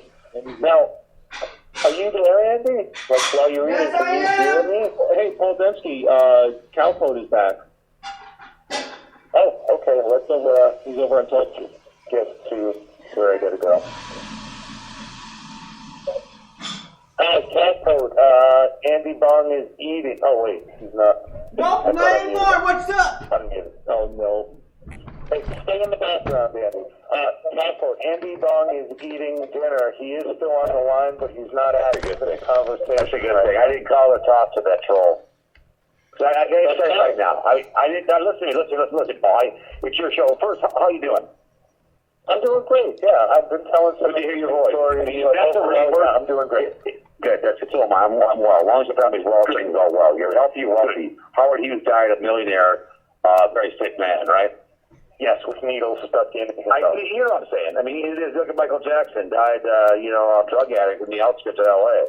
But right now, I mean, if Andy, if not any belong real quick, and he wants to call my show and go after me, get in line behind her, be the podcast, or Bo Peep or her assistant out there. You know, the Ren and Stimpy show. I don't know, whatever it may be, but if he's a real person, that's a person. I mean, here in KQ, there's a guy that does on KFan does a really good imitation of some Wisconsin idiot. I know who does his voice. He's a real good guy in KFan. If Andy Bong's a real living person, a real birth certificate, that guy needs really serious psychological help. That's all I gotta say. I mean, if that's a real person screaming and doing business screaming like that, I mean, I do business, me and Wellborn, he does security business, and when I'm sitting at the table with my uncle, we're talking business with somebody, I'm there strictly for a witness to taking notes, okay? And when you negotiate, if you can't negotiate whatever you do, you know, what kind of business you go into business because you're an expert at, right? You're an expert at docket of internet, of in and out of stuff, right? That's your, when you go to the table, what's your worth, right? Yes, I would say I would say so. I'm an expert at what I do. Right. Yes. I mean, I'm a really good welder, and my uncle is 95 years old, still takes cars and cuts them in half. Okay. And I remember with my dad. Right now, we're cutting apart an Explorer right now. That's 2000. I think it's a 10. We're cutting it apart, and my price to him is $5,000 for my time. He goes, I need this done in 2 weeks. I said, I can do it for $5,000. He got back to me and said, that's a deal. Okay? I know how long it takes me to take it apart. It takes a while to new cars these days to put it apart. I mean, you can't negotiate whatever the hell he's doing.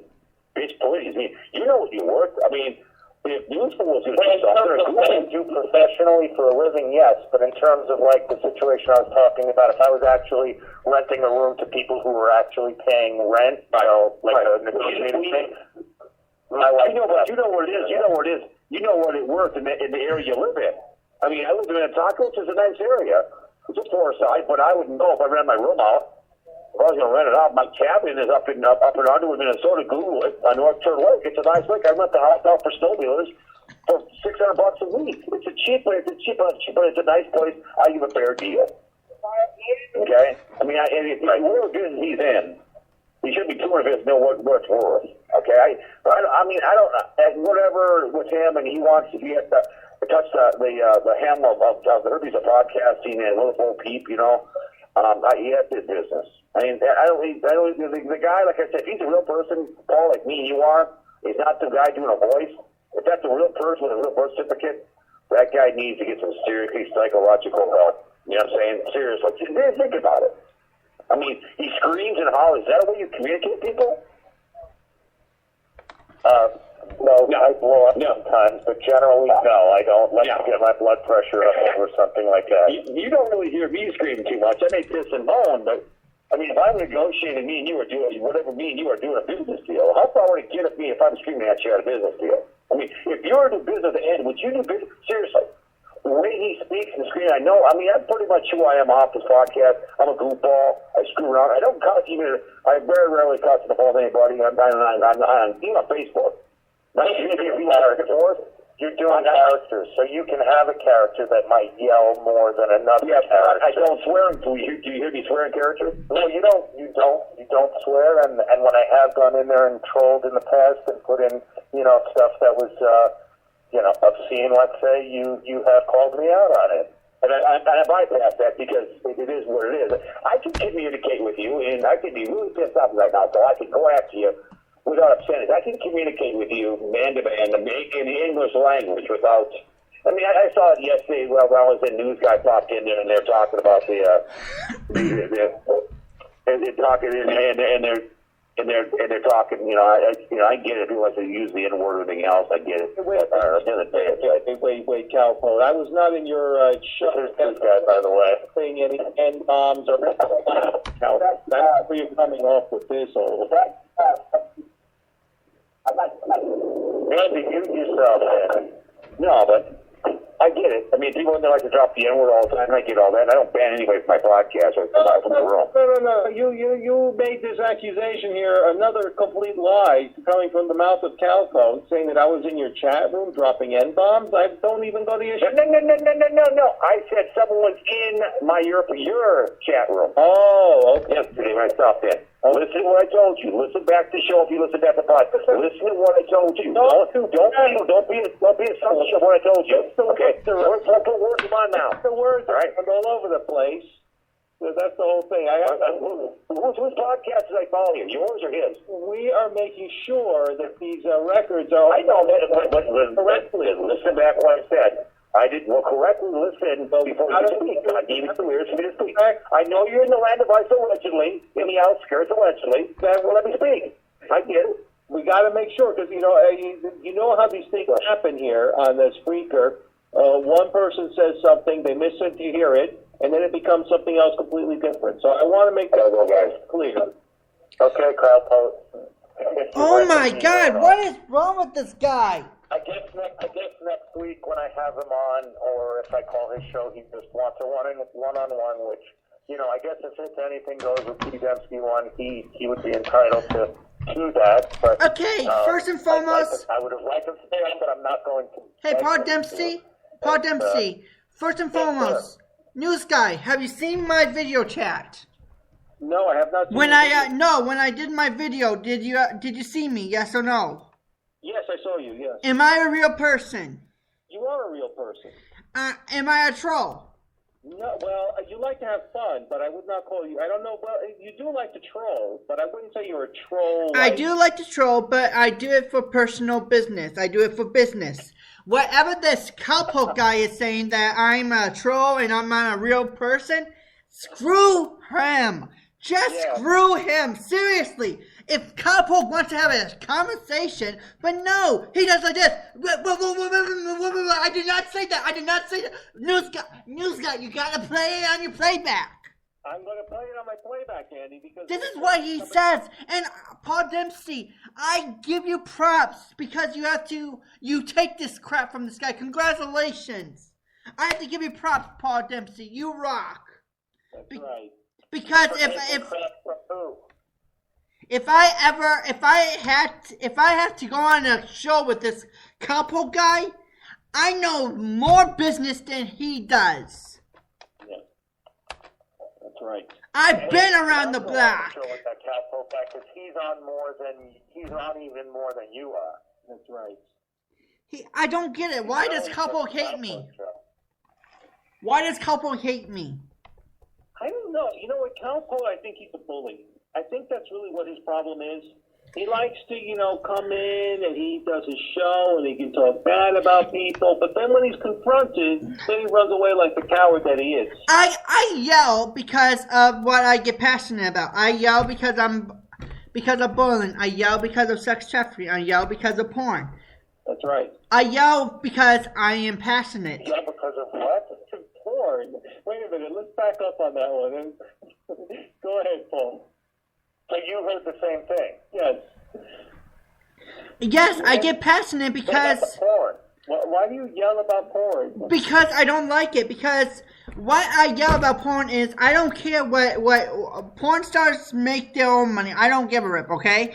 But the question is that did you know that if you are a pimp and you're prostituting, do you know what the pimps use for their girls to watch? Do you know what they watch? No. Porn. They watch the whole entire porn from all the angles, from all the bad sexual positions. Okay. So let me understand this. If I'm understanding you correctly, Andy, you're saying that porn leads to sex slavery and prostitution. Yes, I don't get mad at porn. If you're a porn star and you do it for money, go right ahead. I don't care, right? But when you use that that material for prostitution and sex trafficking, hell yes, I get mad. Hell yes, I'm going to raise hell. And hell yes, I'm going to be mad. I don't care who says anything. And they can use my audio. They can change it anytime they want. But the truth is that I get mad. And I nail on my thing because I get mad. Because I don't want to cuss. I don't cuss. I rarely cuss. This is good. I really cuss. You have to be on a day where I'm just like freaking mad and I cuss at anything, okay? You gotta be on a day where you can hear me cuss, and then you will hear me cuss, okay? But you know what? I don't cuss. I get mad because of that stupid porn that sex trafficking and prostitution watch. The pimps let the girls watch that. How cruel is that? I'm sorry. I know that if you're a porn star, congratulations. Do your job, make your money. Congratulations, okay? I'm not mad at the porn industry, but they need to put blockers on that, saying do not attempt this at home because you will get hurt. Why are you laughing at me? Do not attempt to laughing. Wait a minute, because you understand what they do in a porn movie. And so then if you put a disclaimer, do not try this at home, I mean, that's kind of funny. Yeah, that's because, you know what, I don't care. Yeah, don't do this at home because they're trained professionals. They're like athletes, basically. Wow, okay, am I really saying that? I think that you gotta think about this for a second. But you know what? Yeah. I don't mind if you're a porn star and you're doing something, but what pisses me off the most is that pimps tell these girls to watch porn. Give the clients whatever they want. That's what pissed me off about it, because the clients watch it. They are not married. They are cheating. Andy, I think Catapult was thinking that you go into a business meeting or a negotiation or, a pitch to try and get some work, yelling and screaming like you are on the radio now. I mean, I know that you don't do that. I know that that's how you get worked up on Spreaker. But when you're doing business, you're doing business. Oh yeah, when I do business, I talk like this. I do like this. Hi, my name is Andy Bond, and my name is Andy's Productions for You. And what my company does is basically I take pictures and put them to music. And my prices are simple. How many pictures you want, that's how much the price is.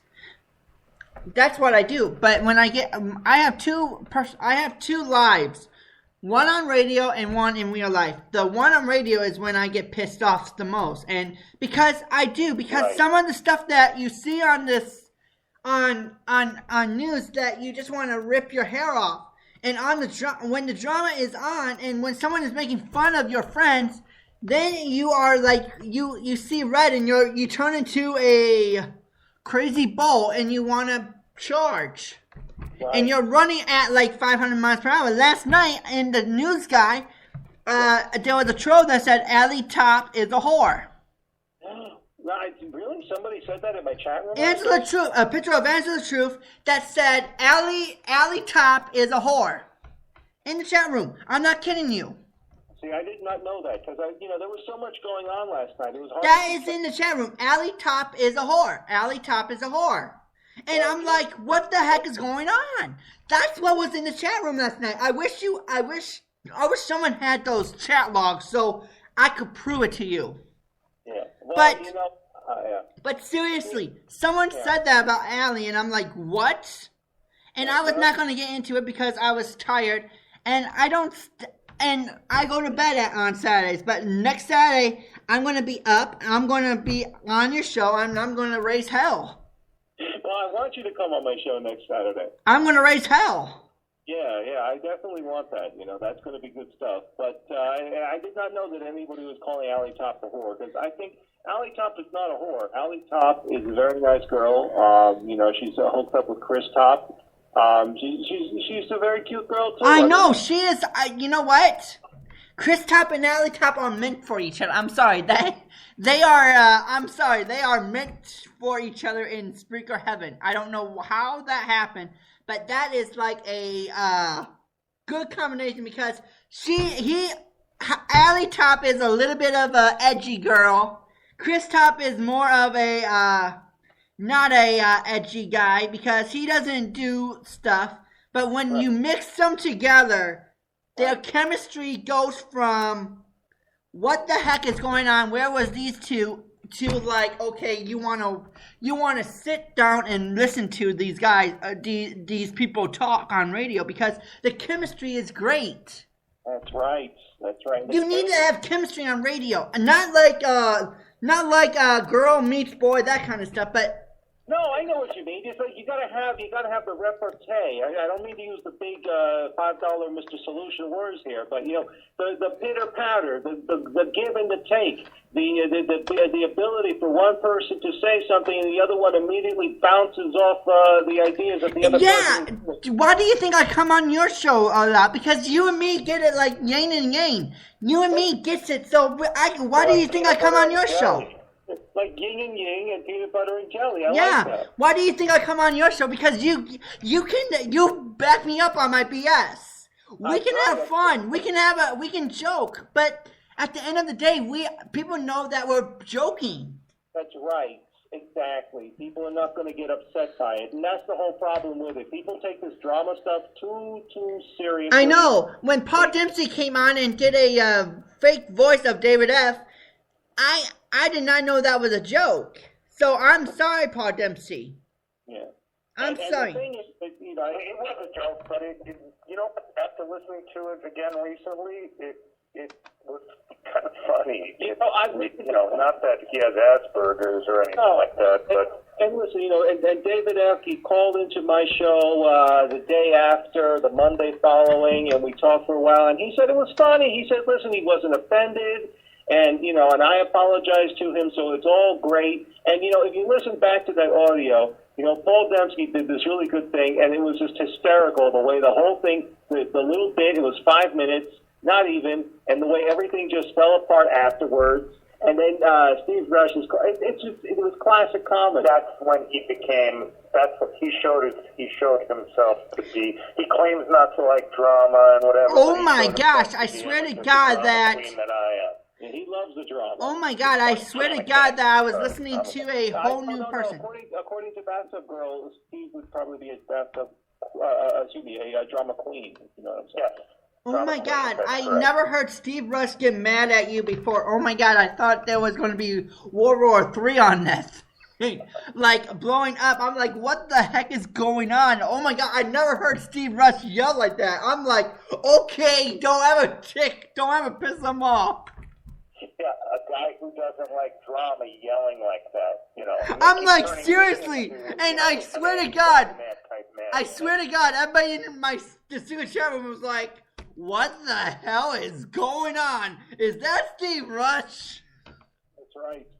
And I was even on your show. I personally, just to change up the Steve Rush thing, I know Newsdetcher said he spoke to David, and David, took it to stride, whatever. I sent David a personal message on Facebook apologizing, and he wrote back that that's quite all right, Paul. I understand that it was a bit, he wasn't like thrilled about it or anything like that, but he was cool about it. So for not Guy Shea, that's the other asshole. For this Steve Rush to jump in and he doesn't like drama, he sure threw a lot of drama that night, on a bit. You gotta own it. If you do it, you gotta own it. Well, I own it in my own sweet time, and I owned it at the very end of the broadcast. And everyone who's ever listened to the News Guy show, or any talk show that I've ever trolled, knew it was me anyway. That's right. Everybody knew. And part of the joke was that I was in the chat room, and I wrote in the chat room by accident, quote unquote accident. I said, Paul, call in as David F. And then I wrote, right, that was the other, giveaway. I call in as David F. in the chat room, and then David F. Well, ladies and gentlemen, boys and girls, do you want to hear the brand new promo? I made a promo for the Rick Rican edition. You want to hear it? Okay. Why would you do a promo for the weekend edition? Because Rick is in your chat room. Oh, okay. Yeah. Okay. Rick is in your chat room. I saw Rick was in the chat room. That's okay. All right, no problem. I forgot. I did this promo already, so this is funny. It's like, this is SWAT leader one. Come in. Come in, SWAT leaders. Are you ready to breach? SWAT leader, come in. Over. Shut up. We're listening to Rick, the Rican edition. Over. Seriously, we're breaking in. Why can't you listen to it later?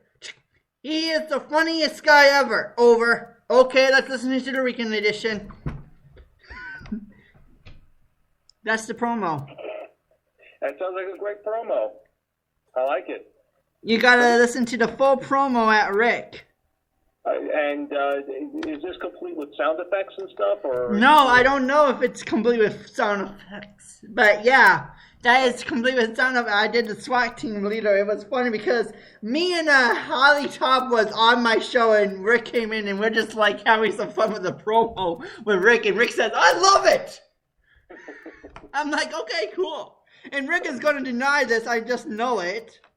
Well, Rick has got a good show there. I mean, I understand that, Dino, he left and he was very upset and all of this kind of stuff, but Rick is a good guy. I know. Rick has I cannot wait to listen to Rican Edition tonight. Yeah. I can't. I just have to figure out what to listen to. We have Understanding the Bible with Debbie Daly and then Rican Edition. It's like it's going to be hard to pick which one to listen to. That's right.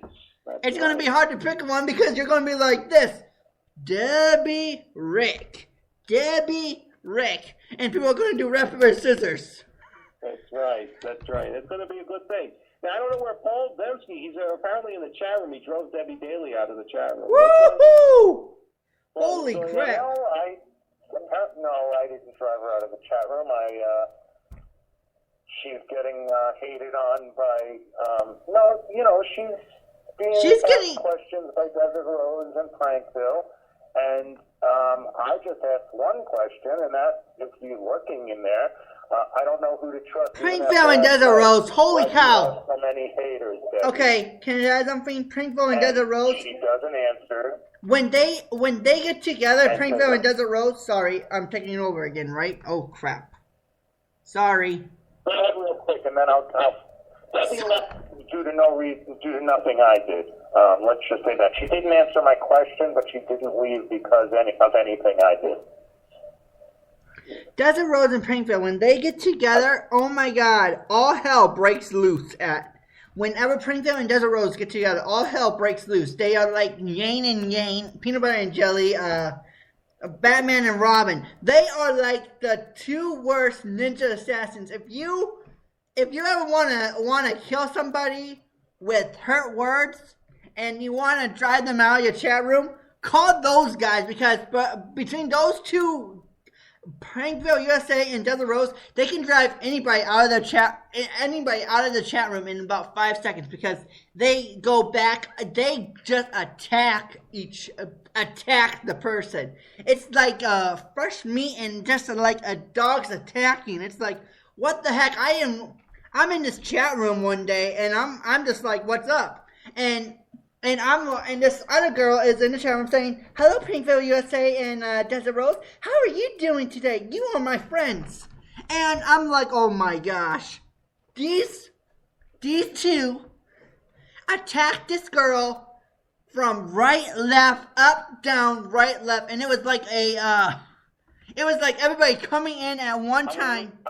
You're losing listeners, I think. I'm losing the story here. Yeah. Which two are attacking who? Prankville USA and Desert Rose. They attack people like Nona Mallow. Prankville USA and Desert Rose. I've never actually heard Desert Rose at least attack anyone on her shows. Oh, trust me, I did hear that. Yeah, I've never heard that. I'll be honest with you. I've heard Desert Rose play music. She does this like royalty-free type of music show, where the unsigned bands and everything.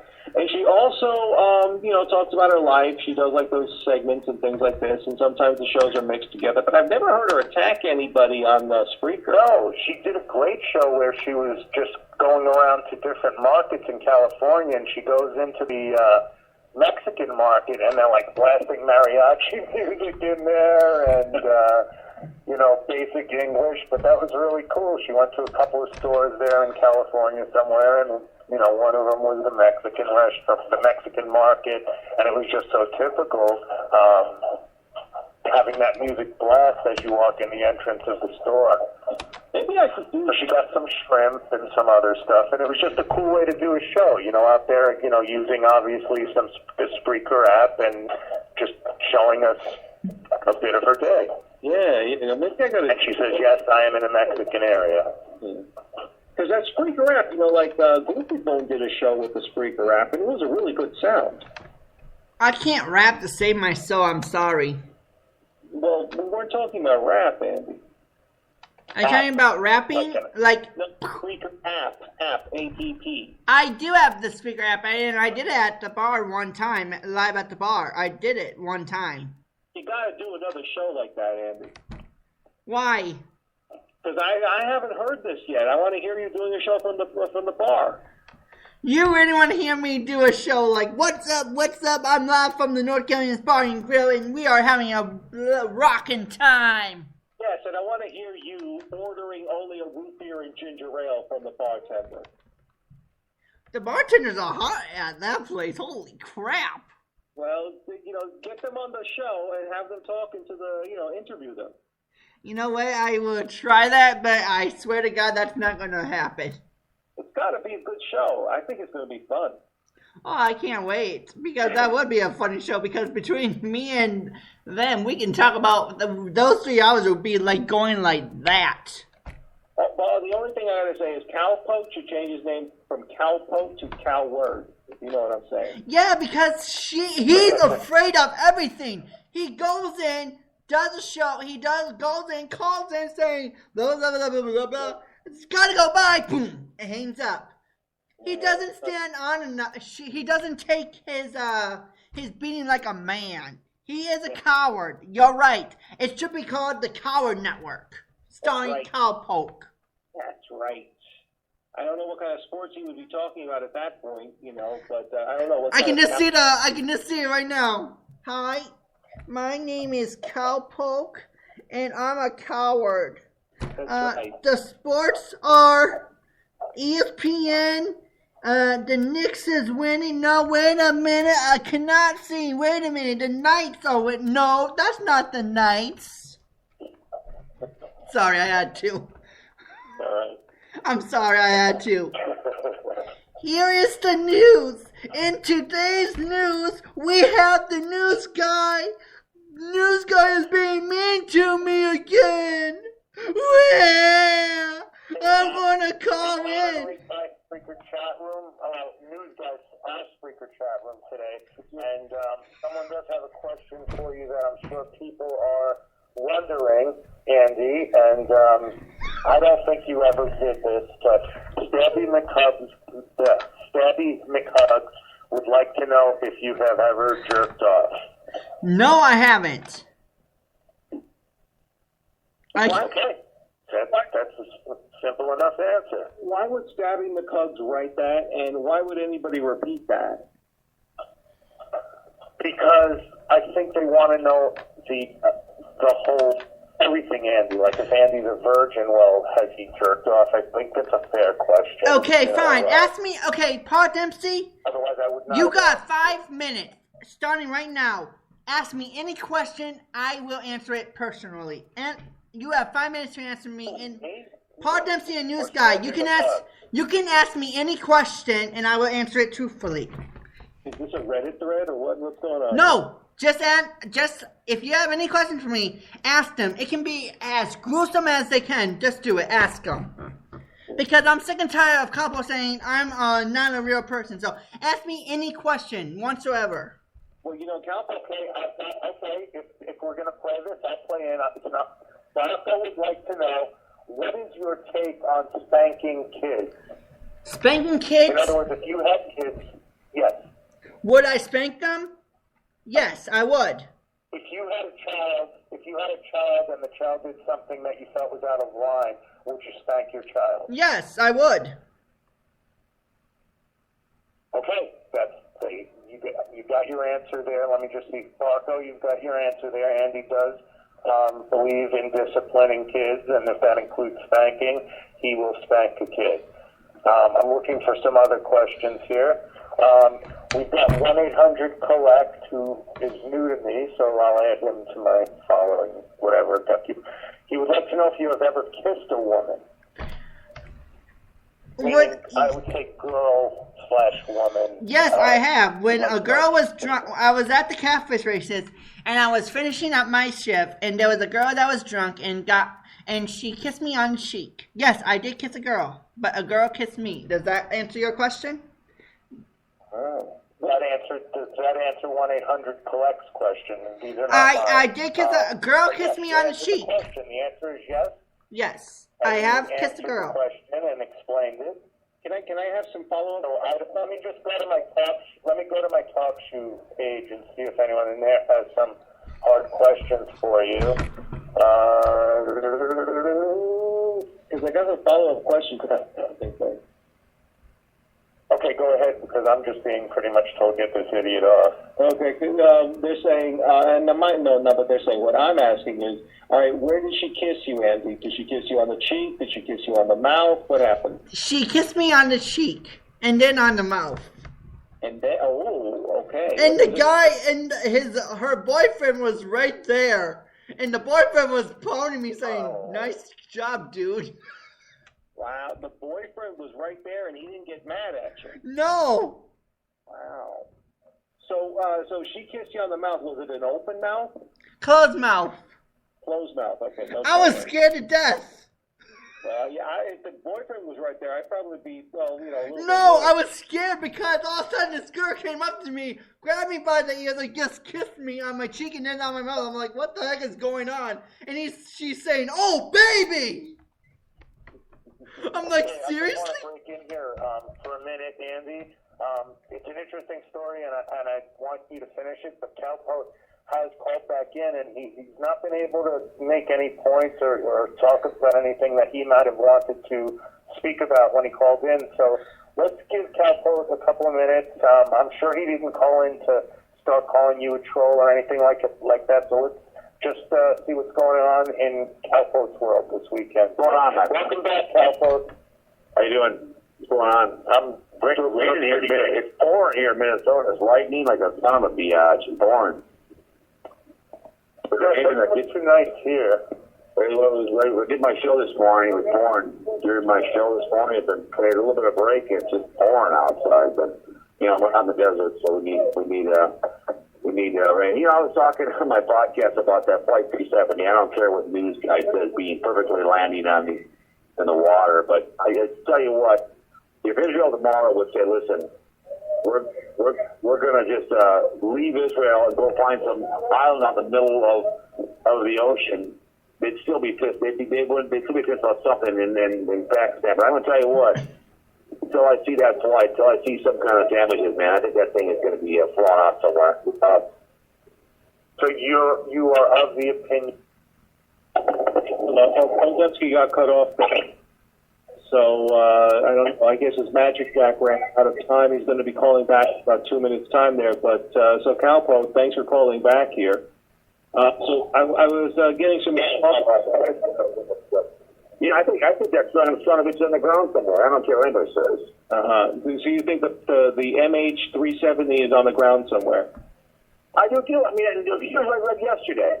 Okay, that Malaysia now doesn't know if it turned back or not. Right.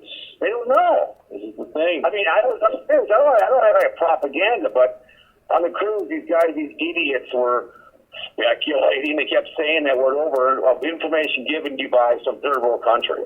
If that was a Delta flight, they'd have been on in a heartbeat. I'm telling you, until I see pointing these guys, until I see bodies, but because yesterday, they don't know yet if they're turned around or not. So they don't know where it's at, right? I mean, if you would have sold the wreckage by now, come on. You sold, I mean, I'm just telling you, you rolled it with a dirty bomb, and now we're to go for 7 hours from there. Where could have gone to? I mean, you landed, put a fuel tanks, a dirty bomb. That could do a lot of damage in any country. Yes or no? You got to just load it up with as much dynamite as possible, and then just put it on a suicide mission. and then that's it. Not a dynamite, dirty bomb, not done. You could do like some nuke. Yeah, you could do like a nuke on there. You know, that's another thing. You know, but if you can imagine, I mean, how many tons of TNT could you pack onto an airplane? Especially, you take all the seats out of there. A lot. But I think I think here you put in 4 fuel tanks to get it there. Mm-hmm. I mean, you go under the radar. You already took all the tracking stuff out of there. Why'd they go? They allegedly went down to decompressurize, go back up to kill everybody. You take all the bodies out of there, and you know how many guys would love to be Olive. Yeah. Look at the idiots out there, 9/11. They're heroes for murdering people. Right? I mean, people still worship Hitler. Look at the guy last week singing "Happy Birthday" to a guy that murdered people. But again, Holocaust never happened. Remember that. You know, I mean, come on. And people still worship people like Bob looks up to prove, right? Yeah. Well, this is the problem. People still. This is the problem. But the point is this. I know. But this point is, he was your dirty bomb. He was your ultimate dirty bomb. He killed a lot of people. But you know why? Because of who they believed in. You don't even have to put like TNT. You could probably put in some high explosives. Like they got this plastic explosives, which is more lightweight but also more explosive. You know, and then you got that on. Oh yeah, but I think he put a lot of big, plenty of dirty bombs up there, a lot of nuclear stuff on there. And like I said, Israel is like a friend of mine. Like Israel could pack up and move tomorrow. They moved to an island unless you can have our island. You can have our country, go someplace like Langlock or Australia, right. And they still won't be happy. That's it. Like Madagascar, that's it. You could lose. If they would move to a big, huge island and say, listen, you can have Israel. Let my people go. We're going to create our own Israel in the middle of the ocean. Let's say there's a big island out there, real big. We're going to animate it. We're going to call it New Israel. Right. They'd still be pissed. What would they be pissed about that? They could be pissed about Israel. And I'm gay in an open country club. I do in the Holocaust. A lot of it Jews. I have no problem. I don't care. I grew up in Hopkins. Jewish has a lot of Jews here in Hopkins. The Madoff thing, I knew a lot of people that's true. Yeah, a lot of people. Hey, Calport and News Scout, I can't here. Keep rapping. I'm back in here, and I don't know what happened to this plane, but I'm starting to think that maybe Andy Ebron is never going to lose his place on News Guy's show, because I am starting to think that maybe this thing did land somewhere. And maybe, I mean, they've already done, blowing up the building with, using the jet fuel as propellant. Dirty bomb might actually be a possibility. Ding, ding, ding, ding, ding, ding, ding. News guy, I'm going to win the bet. Well, we have to wait and see. This cannot prove it or disprove it one way or the other. I'm going to win the bet. You better give me your heart. Scenario. Hang on a second. So it's setting up this Diego Garcia scenario I don't necessarily agree with, because that's our island. We're planning, then you're getting into false flag attacks. We're going to pack it with dirty bomb stuff out of Diego Garcia and fly it somewhere. It's not there if it's on an island somewhere, but blowing up planes regularly is old. It would be, I believe, some kind of nuclear dirty bomb technology. Yeah. And, I'm saying that, with a plane that size, you wouldn't necessarily need to have a dirty nuclear bomb. You wouldn't need to have like dirty nukes or anything. You could just pack that thing. Well, that makes a difference, because that's puts everything out. The dynamite's one thing. I mean, going in the rapid at the airport's one thing. But no, I would tell you, Peter, it's all about the above, and you spread it out. I mean, it's all about the dirty bombs and destroy things. I mean, just like the nuclear bomb over Japan. Yeah. What'd that do? Destroyed it. I mean, I'm dead serious. I hate the propaganda, but there's one country that everybody in the Middle East hates. Right. Is Israel. Right. I mean, like I said, on my podcast, you Google kill all the Jews, and you'd be amazing what you see. I mean, it's outrageous. But you could pack. Well, I mean, like I said, you could pack on many tons of TNT, or like I said, the high impact explosive, like the plastic explosive, which is much more weight and also much more packed with explosives. Right. And then this thing go off, and it would be just as bad as a nuclear bomb. Right. Absolutely. Right. No, but absolutely. Your bomb news guy would would have lingering effects, whereas you have the with dynamite, TNT, whatever, plastic explosives back to the gills of that plane. You'd have your initial explosion and gas and fire that took forever to go out. But with dirty nuke, you would have lingering effects. Right. Well, here's the deal. It's like the perfect distraction. I don't care about Ukraine. I'm sorry. I don't care about Syria. I get it, but I think this get all the Jews out is someone wanting America to come in to be the third guy in the fight. You know, the old fight between me and you, and then you bring in a third guy, and that's America. And I think the perfect distraction is Ukraine. As soon as they do some kind of, it's like playing chicken. Iran's always done. If they're going to push the button, they want Israel to go and come in and try to they want to provoke Israel to push the button, and then guess what happens? We respond, and Iran say, hey, look, I'm getting bullied. Peter took a swing at me. Like me, you be in a bar, we're both, on probation. I want you to hit me. Because guess what? You do the first punch, you're going to jail. You know what I'm saying? You're the instigator. Well, Peter threw a punch at me, and their distraction is just like in a war zone. Hey, Peter, take care of the sniper. I'm going to run on the back and pull the bullets out. That distraction right now is Ukraine. Perfect distraction. They somehow get the bomb to get in there, and all of a sudden we send our people in it. We're cut back on. That plane's in the air. It disappeared like a trace. I can track my iPhone all over the world, Peter, but I can't track a plane. I mean, I'm sorry if I now need to bomb something. I mean, come on. Yeah. I hate to propaganda on a podcast, but I'm telling you, until I see behind the thing, I'm telling you that thing's in the ground, just waiting for the right time.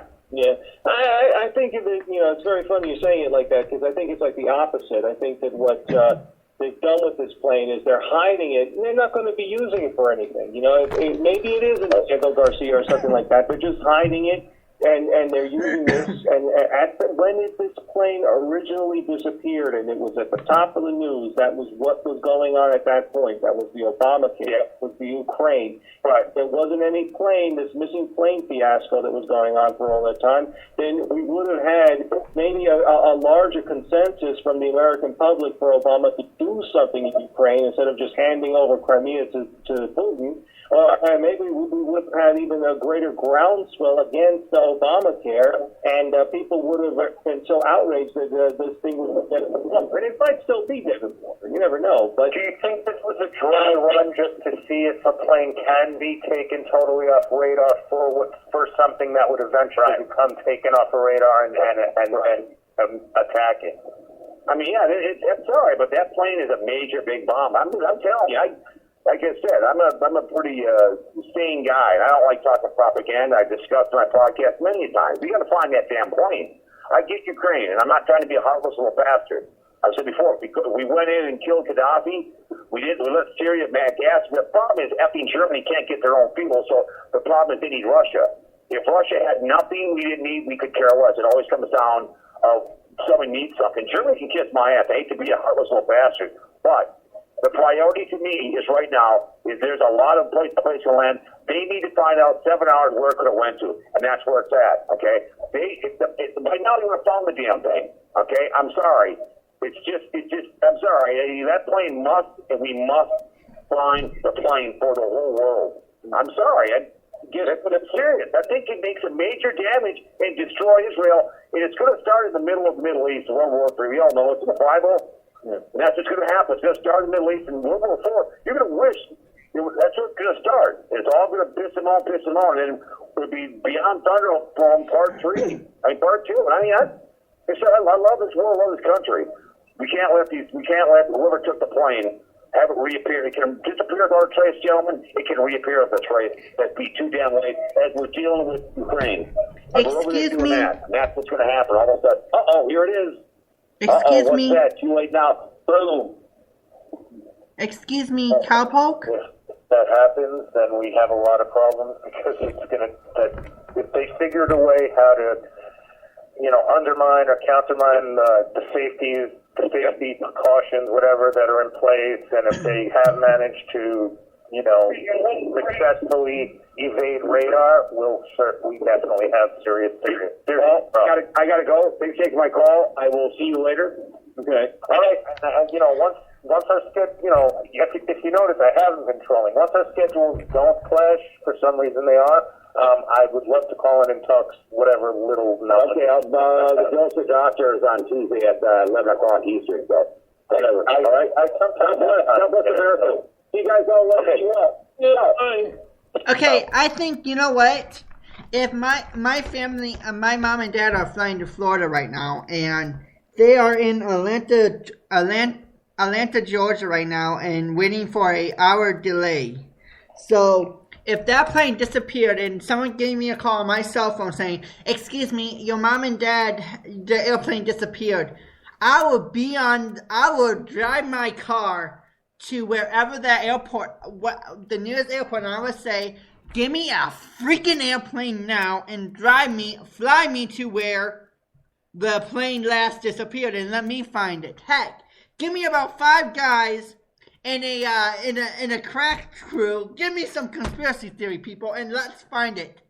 I swear to God, if we are a team of people that have different theories, I swear to God, we will find that plane in about 5 minutes. I hope we could. I would send people to Diego Garcia. I would send them to that island saying, "Okay, your mission is to find the stinking airplane. If you can find it, tell us, okay?" I would send people to different islands. I would. I don't care. Because the president, you know what? I swear to God, when this Ukraine and Obamacare is all done, they're going to say, "Breaking news, the plane is in Diego Garcia. We just found the plane." And everybody's going to be like, "Duh." Hey, I hate to bring this up. Debbie's already left, but she left as soon as I actually got a chance to start asking her in the chat room, "Why did you block me out of the secret Facebook group?" All of a sudden she's like, "Oh, I gotta go." She left, but she and Desert Rose were having it out in the Spreaker chat room for a good long time, for at least like 30 minutes or something. And I don't know what's going on between the two of them, but when Desert Rose and WWE gets in the chat room, oh my gosh, all hell breaks loose. You better stand back. You better get some popcorn. I don't know the history, but I know, like most people, according to Debbie, Desert Rose is a hater and against her and part of her hate group, or maybe even the leader. I don't know, but I mean, I know that about it. But why can't it? I do have a question. Debbie last night, but why are all these people hate? She says haters. I do have a question for you, Paul Dempsey. As soon as you're done. Means you're doing something right, but why do all these people seem to have legitimate gripes against her? Not all these people are in on one big troll on listeners that aren't in on the troll. So what has she done? What has she Can I ask you something, Paul Dempsey? Why are all these people against her, and these other people who are against her seem to be like, "Yeah, she did this to me, she did that to me," but she never admits to doing anything wrong, including last night when I apologized to her and pointed out some examples of her being antagonistic towards me. Right. Hey, Paul, can I ask you a question? You know what? I think it should be like, I wish this was like a wrestling rink, a wrestling stadium, and I can just see the headlines right now. Desert Rose versus Debbie Daly in a Spreaker hardcore match. Anything goes. I swear to God, every guy would be having their popcorn and their soda and watching that match, and the commentators would be like this. "Hello, sportsmen. My name is Andy Bonner, and welcome to the live broadcast of the WrestleMania. It's between Desert Rose and Debbie Daly. It is a hardcore match, and all the guys are ready for this fight. Oh my gosh! You can see people with banners saying Debbie. You can hear the people saying Desert Debbie, Desert Debbie. What in the heck is going on? We're going live to our newscast panel. News guy, are you there on the? What's going on? What is the crowd saying about this fight? I'm sorry. Desert Rose says that Goofy Bone's already done that WrestleMania bit with Debbie Daly and Desert Rose going at it in the main event. and Desert Rose did lose. Debbie sat on her and squished her, and I'm sorry, that would just be cool if that would happen in real life. That would just be cool. What do you think, Paul? Just hashing it out on WWE. I don't want Spreaker I don't want anything Spreaker to go into my real life, so I don't want it to happen actually. But if it happens, I guess I'd like to see the video on it. I'm just joking with you, Paul Dempsey. We're just having. This picture is accurate. She's got the age advantage. Debbie probably has the weight advantage. Yeah, Debbie does have the weight advantage. But Debbie's Desert Rose is probably a little more agile and scrappy, and would probably win the battle if it really happened. If my honest opinion. Being strong with your mouth and being strong with your fists or your body or whatever in a fight are two different things. And Debbie is very strong with her mouth. She can debate you or put you down or, make you feel like you've lost the debate. But that's different than something actual. But as I said, I don't want to see that fight because I don't want to see anyone's Spreaker life cross over into their real life. No, you don't want that. It was a joke. That's okay. It was a joke, Paul Dempsey. It was a joke. Well, we already have the answer. Debbie, in the joke world, Desert got squashed by Debbie. Okay, so there you go. What's up, Goop? How did that happen? Oh, look who came and finally. Hey, Goofy's on. Gentlemen, I'm sorry that When did that happen? I don't know. You tell me. I'm sorry. I want to apologize first. I'm sorry, Paul Dempsey. You have a great show, but I want to apologize first. Mr. News Guy, I made a total ass of myself last night. I thought that, I was going to be above and beyond, and I'm really sorry, News Guy. Oh, the apology is accepted, but I think what you really need to do is to apologize to my Spreaker brother, Josh Peterson. Right now, I don't even want to think about Josh Peterson, because if it wasn't for him, we could have had some peace. What do you mean by that? Well, obviously, Debbie set me up. She's over here telling everyone and myself that, we're gonna join forces and we're gonna be dominant. But then she goes and has a birthday party for Josh Peterson? No, that's not what happened, because I don't, this guy, don't start me Paul, that's what happened. Your show last night, and the service was unavailable, or the person had not called in, or whatever it was. Wait a minute. Okay, now everyone's been saying that. That is so fucking stupid. I had Mekazawa, I had Pimp Daddy Joe P, and then I had Terminally Capitalist. So how the fuck can those people get on my fucking phone call, but everyone else in the fucking world can't?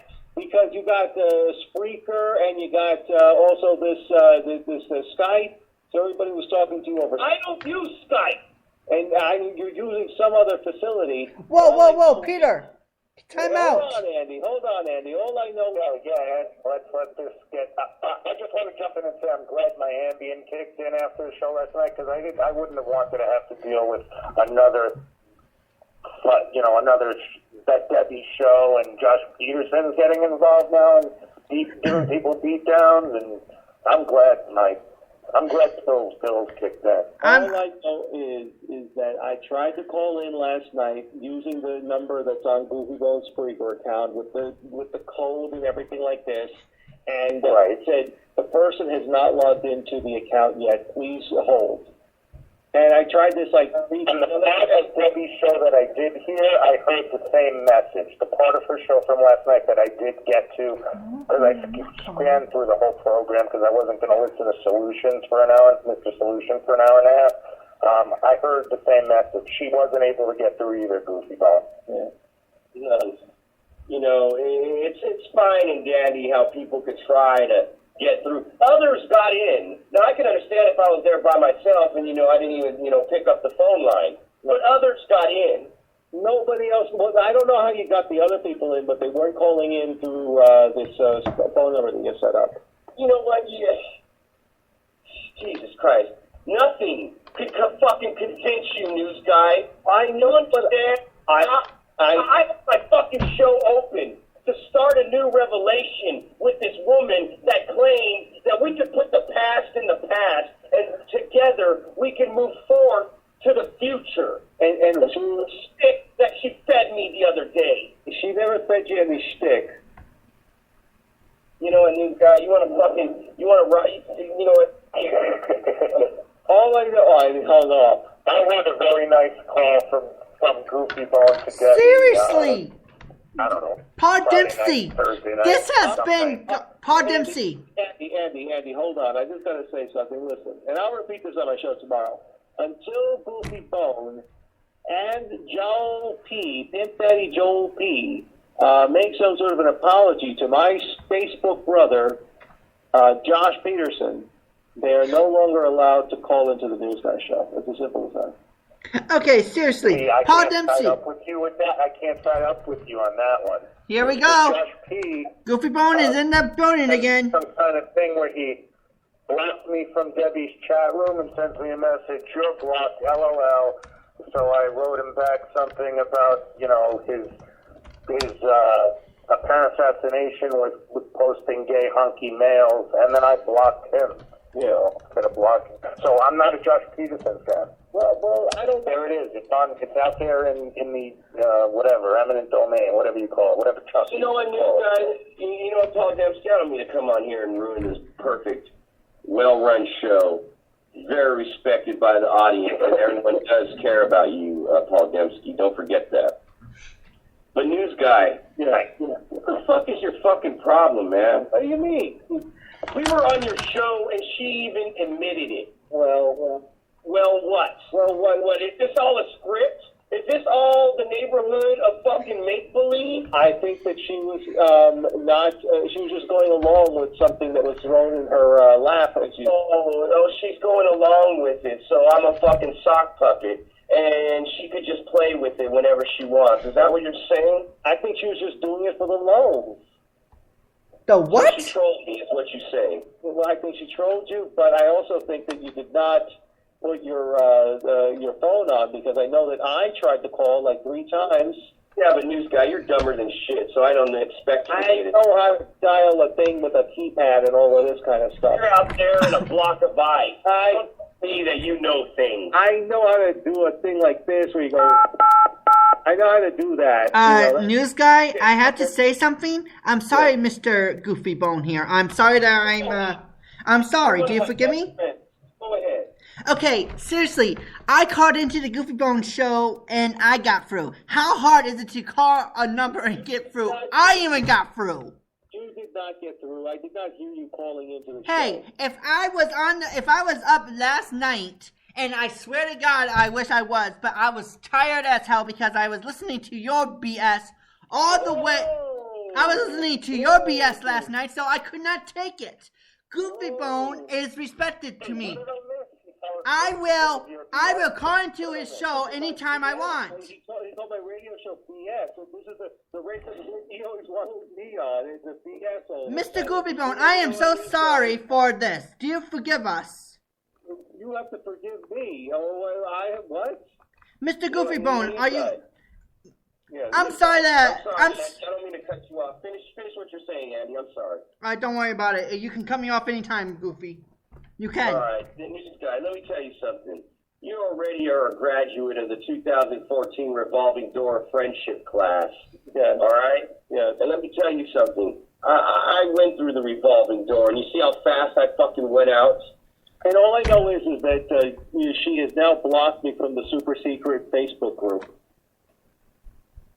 Now, why would she block you? You're the one that fucking defends her. You're a little white knight. You're the one that makes me want to fucking kill you because you're still defending her, even though she spit in your face, made fun of you, and then apologized and act like sugarcoating was going to soothe and cool you off. I know, this is horrible. I know. I can't believe that I'm doing this. You know what? I was stupid, too. Look at me last night. Here I am thinking that we're going to join forces and we're going to take out everybody.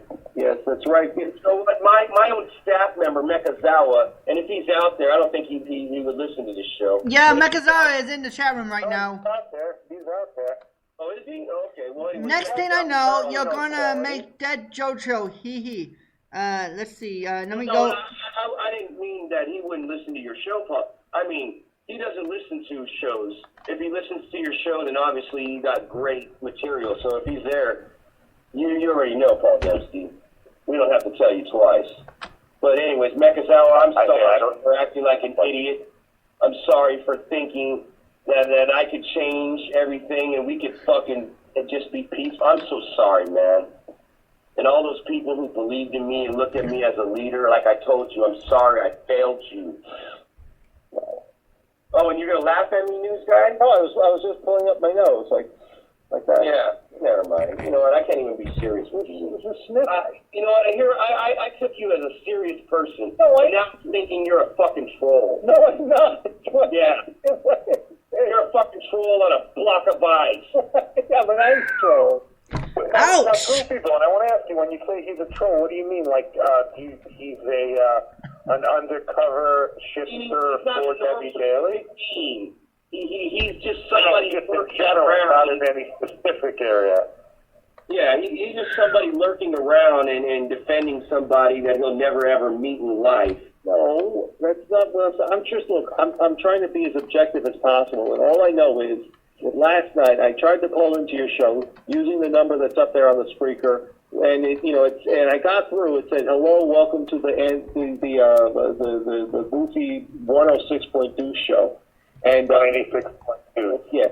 And then I put in the code, and then it said, the person has not logged in yet. Please hold until the person shows up. And then it started to play this music. So I hung up, and I played it again. I tried it again 3 times. Didn't happen. Maybe you entered the code wrong. No, because it said, why there's the code. If you enter it right, you get into the call. If you enter it wrong, it gives you that message. No, but and also I know that listening to Debbie's show last night, she also tried the same thing, and the same thing happened to her. Well, so once again, I had invisible people on my phone line, and yet the phone lines were wide open. I don't know what kind of... For those people...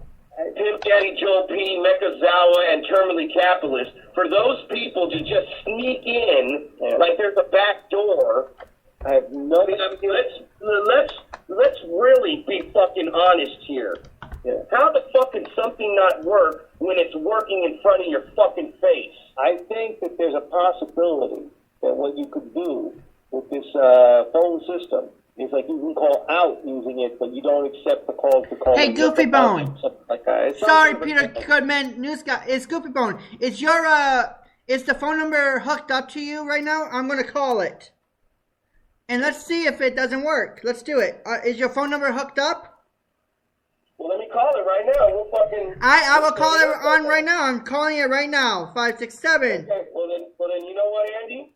You're gonna get connected right now, and I'm gonna talk to you personally. Because these guys, the news guy, needs to get a fucking reality check. Here, I'm going to put on speaker for you, for news guy. Thank you for calling the Worldwide Radio Show Conference line, 186.2.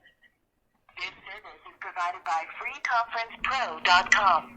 Please enter your passcode followed by the pound sign. Okay, I'm entering this. 6465954 in number. The conference is in Q&A mode. Your line is muted. Because he's logged in. Hey, Peter. Hey, what's up, Goofy Bone? How are you doing? Is now unmuted. What's up, Andy Bone? You're the greatest person in the world. This is some sort of a BS type of thing. These guys are running some... There's a message. Oh, wow. It's a BS? Oh, my God. Yeah. I am on... Did you hear that? Yes. I heard that. You were on. Okay, well, They're talking to each other on Spreaker, I think. oh. Hey, nope. I heard it on my cell phone. I heard it on my cell phone. You know, it's pretty funny when Debbie has an excuse for anything, All of a sudden, my phone lines just collapsed. through all the people trying to call. I mean, come on, get the fucking real shit here. Andy Ball just figured it out. It's not hard to fucking do, people. And you're telling me that Debbie, News Guy, and whoever else thought it was courageous to do something? That they couldn't even get into the line? I mean, seriously. No, because you're logged in right now to that phone line. You were not. I was logged in last night. How do you think others got on the call? I don't know how they got onto the call. You have some special way that you're not telling us, right? How do you, what's your proof that I have some special way? Come on. Well, the only proof that I have is that I know that I and also Debbie tried to call into your show last night and got the same result. Now, and we were completely unrelated in any way attempting to call in. We weren't collaborating or anything like this. All I know is that I tried to call in and she tried to call in, and we was both, unavailable. Stabby McCubbs, what prank did I try to fucking do that backlash and I have to deal with it now? Are you stupider than shit? I think this is a prank that backlashed, and you. But what's the prank? I think it's a prank. So what's the prank? That I wanted to make friends with Debbie, and then unplug my phone when she was going to call in and make the piece, and then what? I'm going to sit here and get more mad at her just because I wanted to prank people? But what is not a prank is that she has blocked me from the super secret Facebook group, and I'm very, very devastated by this. See, let me tell you something. The proof is always in the pudding. In your archive, she even said what I told you that she said. What did she say? Well, what did she say? Why don't you asked her, didn't you? What did I ask her? What did you ask her? I don't know. You tell me. She said we were going to join forces now, didn't she? She was joking with that.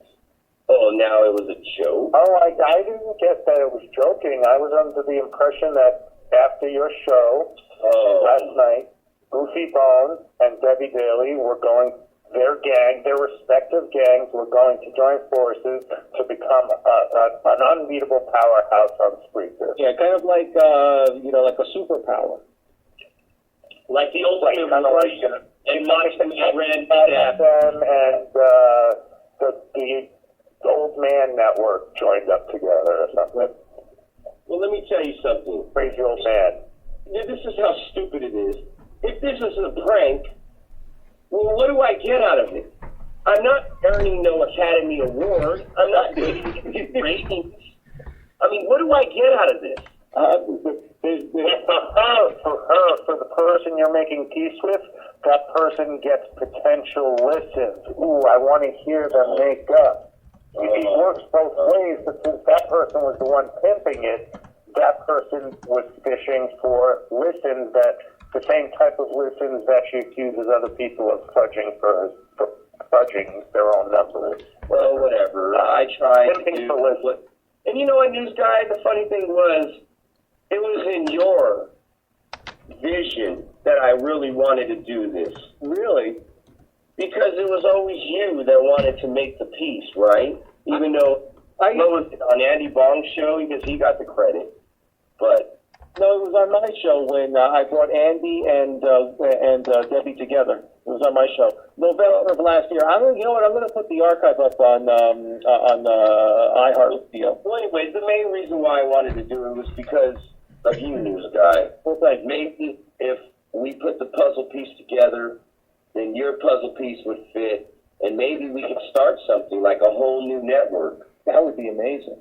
But unfortunately, you see what happens when dumb people have an idea and then they want to troll and act fucking stupid like a childhood fucking idiot. What do you mean, dumb people? I don't understand. Are you trying to say that somebody in this chat? Some people who can't even figure out how to call a fucking number. Like News Guy. Sorry. Andy Blog just did it live for you. Well, and that's because we're logged in right now. Okay, I'm gonna News Guy. Hey, Goofy Bones, News Guy, fine. I'm gonna hang up and I'm gonna call in on Goofy Bones' number and we can prove it to you. No, Andy, you already proved it. Stop it right now. Okay. You already proved it. Yeah, News Guy is just being a jackass to you. I'm sorry. all the answers you want. The proof is always there in the archive. But your little friend, your little person that you love to protect, she just proved to the world right there. Yeah. But, you know, what? No, all I'm saying is that, you know, she's now blocked me from this Facebook group. So now, okay, so why? Because you're a bitch. No, I'm not a bitch. Then why did she do it then? I don't know. And she's not a part of her anymore. And I asked her she was going, asked about with Desert Rose there for about a half an hour. And so I asked her, I said, listen, why'd you block me from the Facebook group? And she's like, oh, I got to go, bye. Look, Paul Dempsey, I'm sorry. She's on there for a half hour, going, as News Guy said, ass to mouth with Desert Rose. And all I do is ask her, you know, why, basically a simple question. I'm not going to go back and look for it, but why do so many people hate you? There must be a reason for it. Can you explain to me? And she did, and I got to go. That thing on me, too. Got to go. Can't explain. You know, okay, then you're hiding something, you know. I know I apologize to her, and I'm not going back into her world, but, you know, there's something not right there, not right with her. Well, look, I'm just going to end my time on here. Paul Dempsey, thank you very much for, you know, letting me be on your show, and I'm sorry I had to come on here and ruin it. But hey, you definitely ruined it. I want you to start. You can prove the generosity of News Guy opening up his Spreaker room, but I appreciate you thanking me for letting you on. You're always welcome. And maybe one day I'll stop being a cheap bastard and get myself a pro account. But anyway, don't worry about it. You're still a good person. You have a final statement, I guess. Yeah, you're still a good person with or without the pro account. But News Guy, do your research and see the real person you're protecting. Andy Bong, thanks for being my best friend, and everybody out there, continue listening to one of the goodest shows here on Spreaker.com. Hey, Goofy Bone, I give you a... Anything goes sour. Hey, Goofy, I'm... Okay? I think he's gone. I was going to... Yes. I appreciate it. Goofy Bone rocks, ladies and gentlemen. If you want to check out Goofy Bones, go to 186.2 Monday through Friday, 9 p.m. Check them out now. You can get through. You can have a fun time. Tell them the Andy Bond show sent ya. All right. And I got to tell you guys, unless we have someplace else to go on that note, I'm almost willing to end because I am wiped out. Yeah, I'm pretty much too. And because it's almost midnight, it's 11:30 here where I'm at. So I got to get... Right, yeah. And, you know, I don't know if the Festival of the Summer or the Festival of Lights is over or whatever you guys have, if your world returns to normal tomorrow, but mine does, and I've been up way too much this weekend. Yeah, I got to get up in the morning, get back to reality. So, unfortunately on that note, though, Andy Bong, it's been really great having you on. Of course, you're a force of nature whenever you come on. I'm sorry. I would say in terms of legends, he's a Spreaker legend, absolutely. I'm sorry. Sometimes I am so sorry, news guys. I got mad at ya, but you know what? It's good radio. That's absolutely true. And Goofy Bone is still banned. He has to apologize to my Facebook brother, Josh Peterson. That's not going to happen. Well, then he's not going to come on the show anymore. Unfortunately, I'm sad to say. Oh, trust me, he can find a way onto his show. I don't know that page anymore, news guys, but I believe your brother was the administrator of that page. Oh, you know what? Then I'll have to ask him. I'm not, and that's not shit stirring. I'm pretty sure it was just a Debbie Daily page and co-hosted by the drummer or the photographer, but administered and moderated by your brother. Right. Okay. Well, I'll have to ask him then. Okay. Did you know?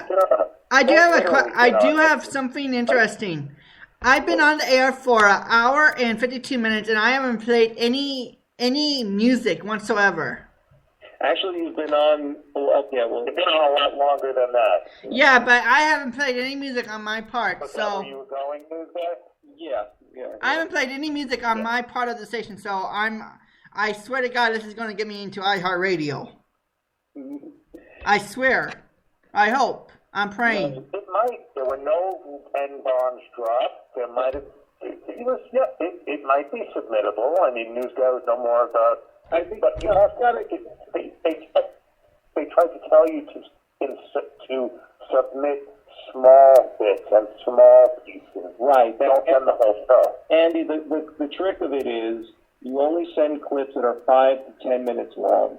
So if you want to take something that you did on this show and cut that down into 5 or 10 minutes and then put it up onto your account and then submit it to iHeart, that's what you do. Ah. Okay. Well, ladies and gentlemen, from the Green Bay Studios, my name is Andy Bond, and this has been the Spreaker 7 News team. We'll be back, and we're gonna have a fun show. I'm gonna have some more shows. So if you wanna have some great music, I'm gonna shut this show down. I'm gonna play Let's Just Dance. We're gonna have a great dance show. The Skype lines are gonna be open. If you want to call in and talk about music, we can. So from the Andy Bond Show, my name is Andy Bond saying peace out, love ya. Thank you, Paul Dempsey, for being on. Thank you for letting me be on Anything Goes. I do have a theme song for you, Paul Dempsey, for your opening theme song. Okay, that's fine. I got one, but... You got one, never mind. Okay. Well, no, I want yours. I'm sorry, Andy. Go ahead. I'd like to at least hear it. Okay. 1, 2. Anything goes with the Paul Dempsey Show. Anything goes with the Paul Dempsey Show. Anything goes, anything goes, anything goes with the Paul Dempsey Show. That was amazing. Thank you very much. And since I don't have Audacity running, if Newsguy can isolate that and get it to me somehow, I will make sure I drop that in my next show somehow. Absolutely. We're going to have to do an arrangement with it and everything. And also the other song about the In Love with the Facebook Girl. Yeah, you gotta send me. Yeah. That really has potential. Yeah. I'm not joking around. I mean, if that song Friday hit, then Facebook is very not as it's losing a bit of popularity, but whatever it was, I'm in love with a Facebook girl. I'm in love with the Facebook girl. That could be a hit. That could be a hit. All right. Thanks for calling, Andy. Thanks for being part of the show. No problem. Okay. My name is Andy Bond, and let's wrap this up.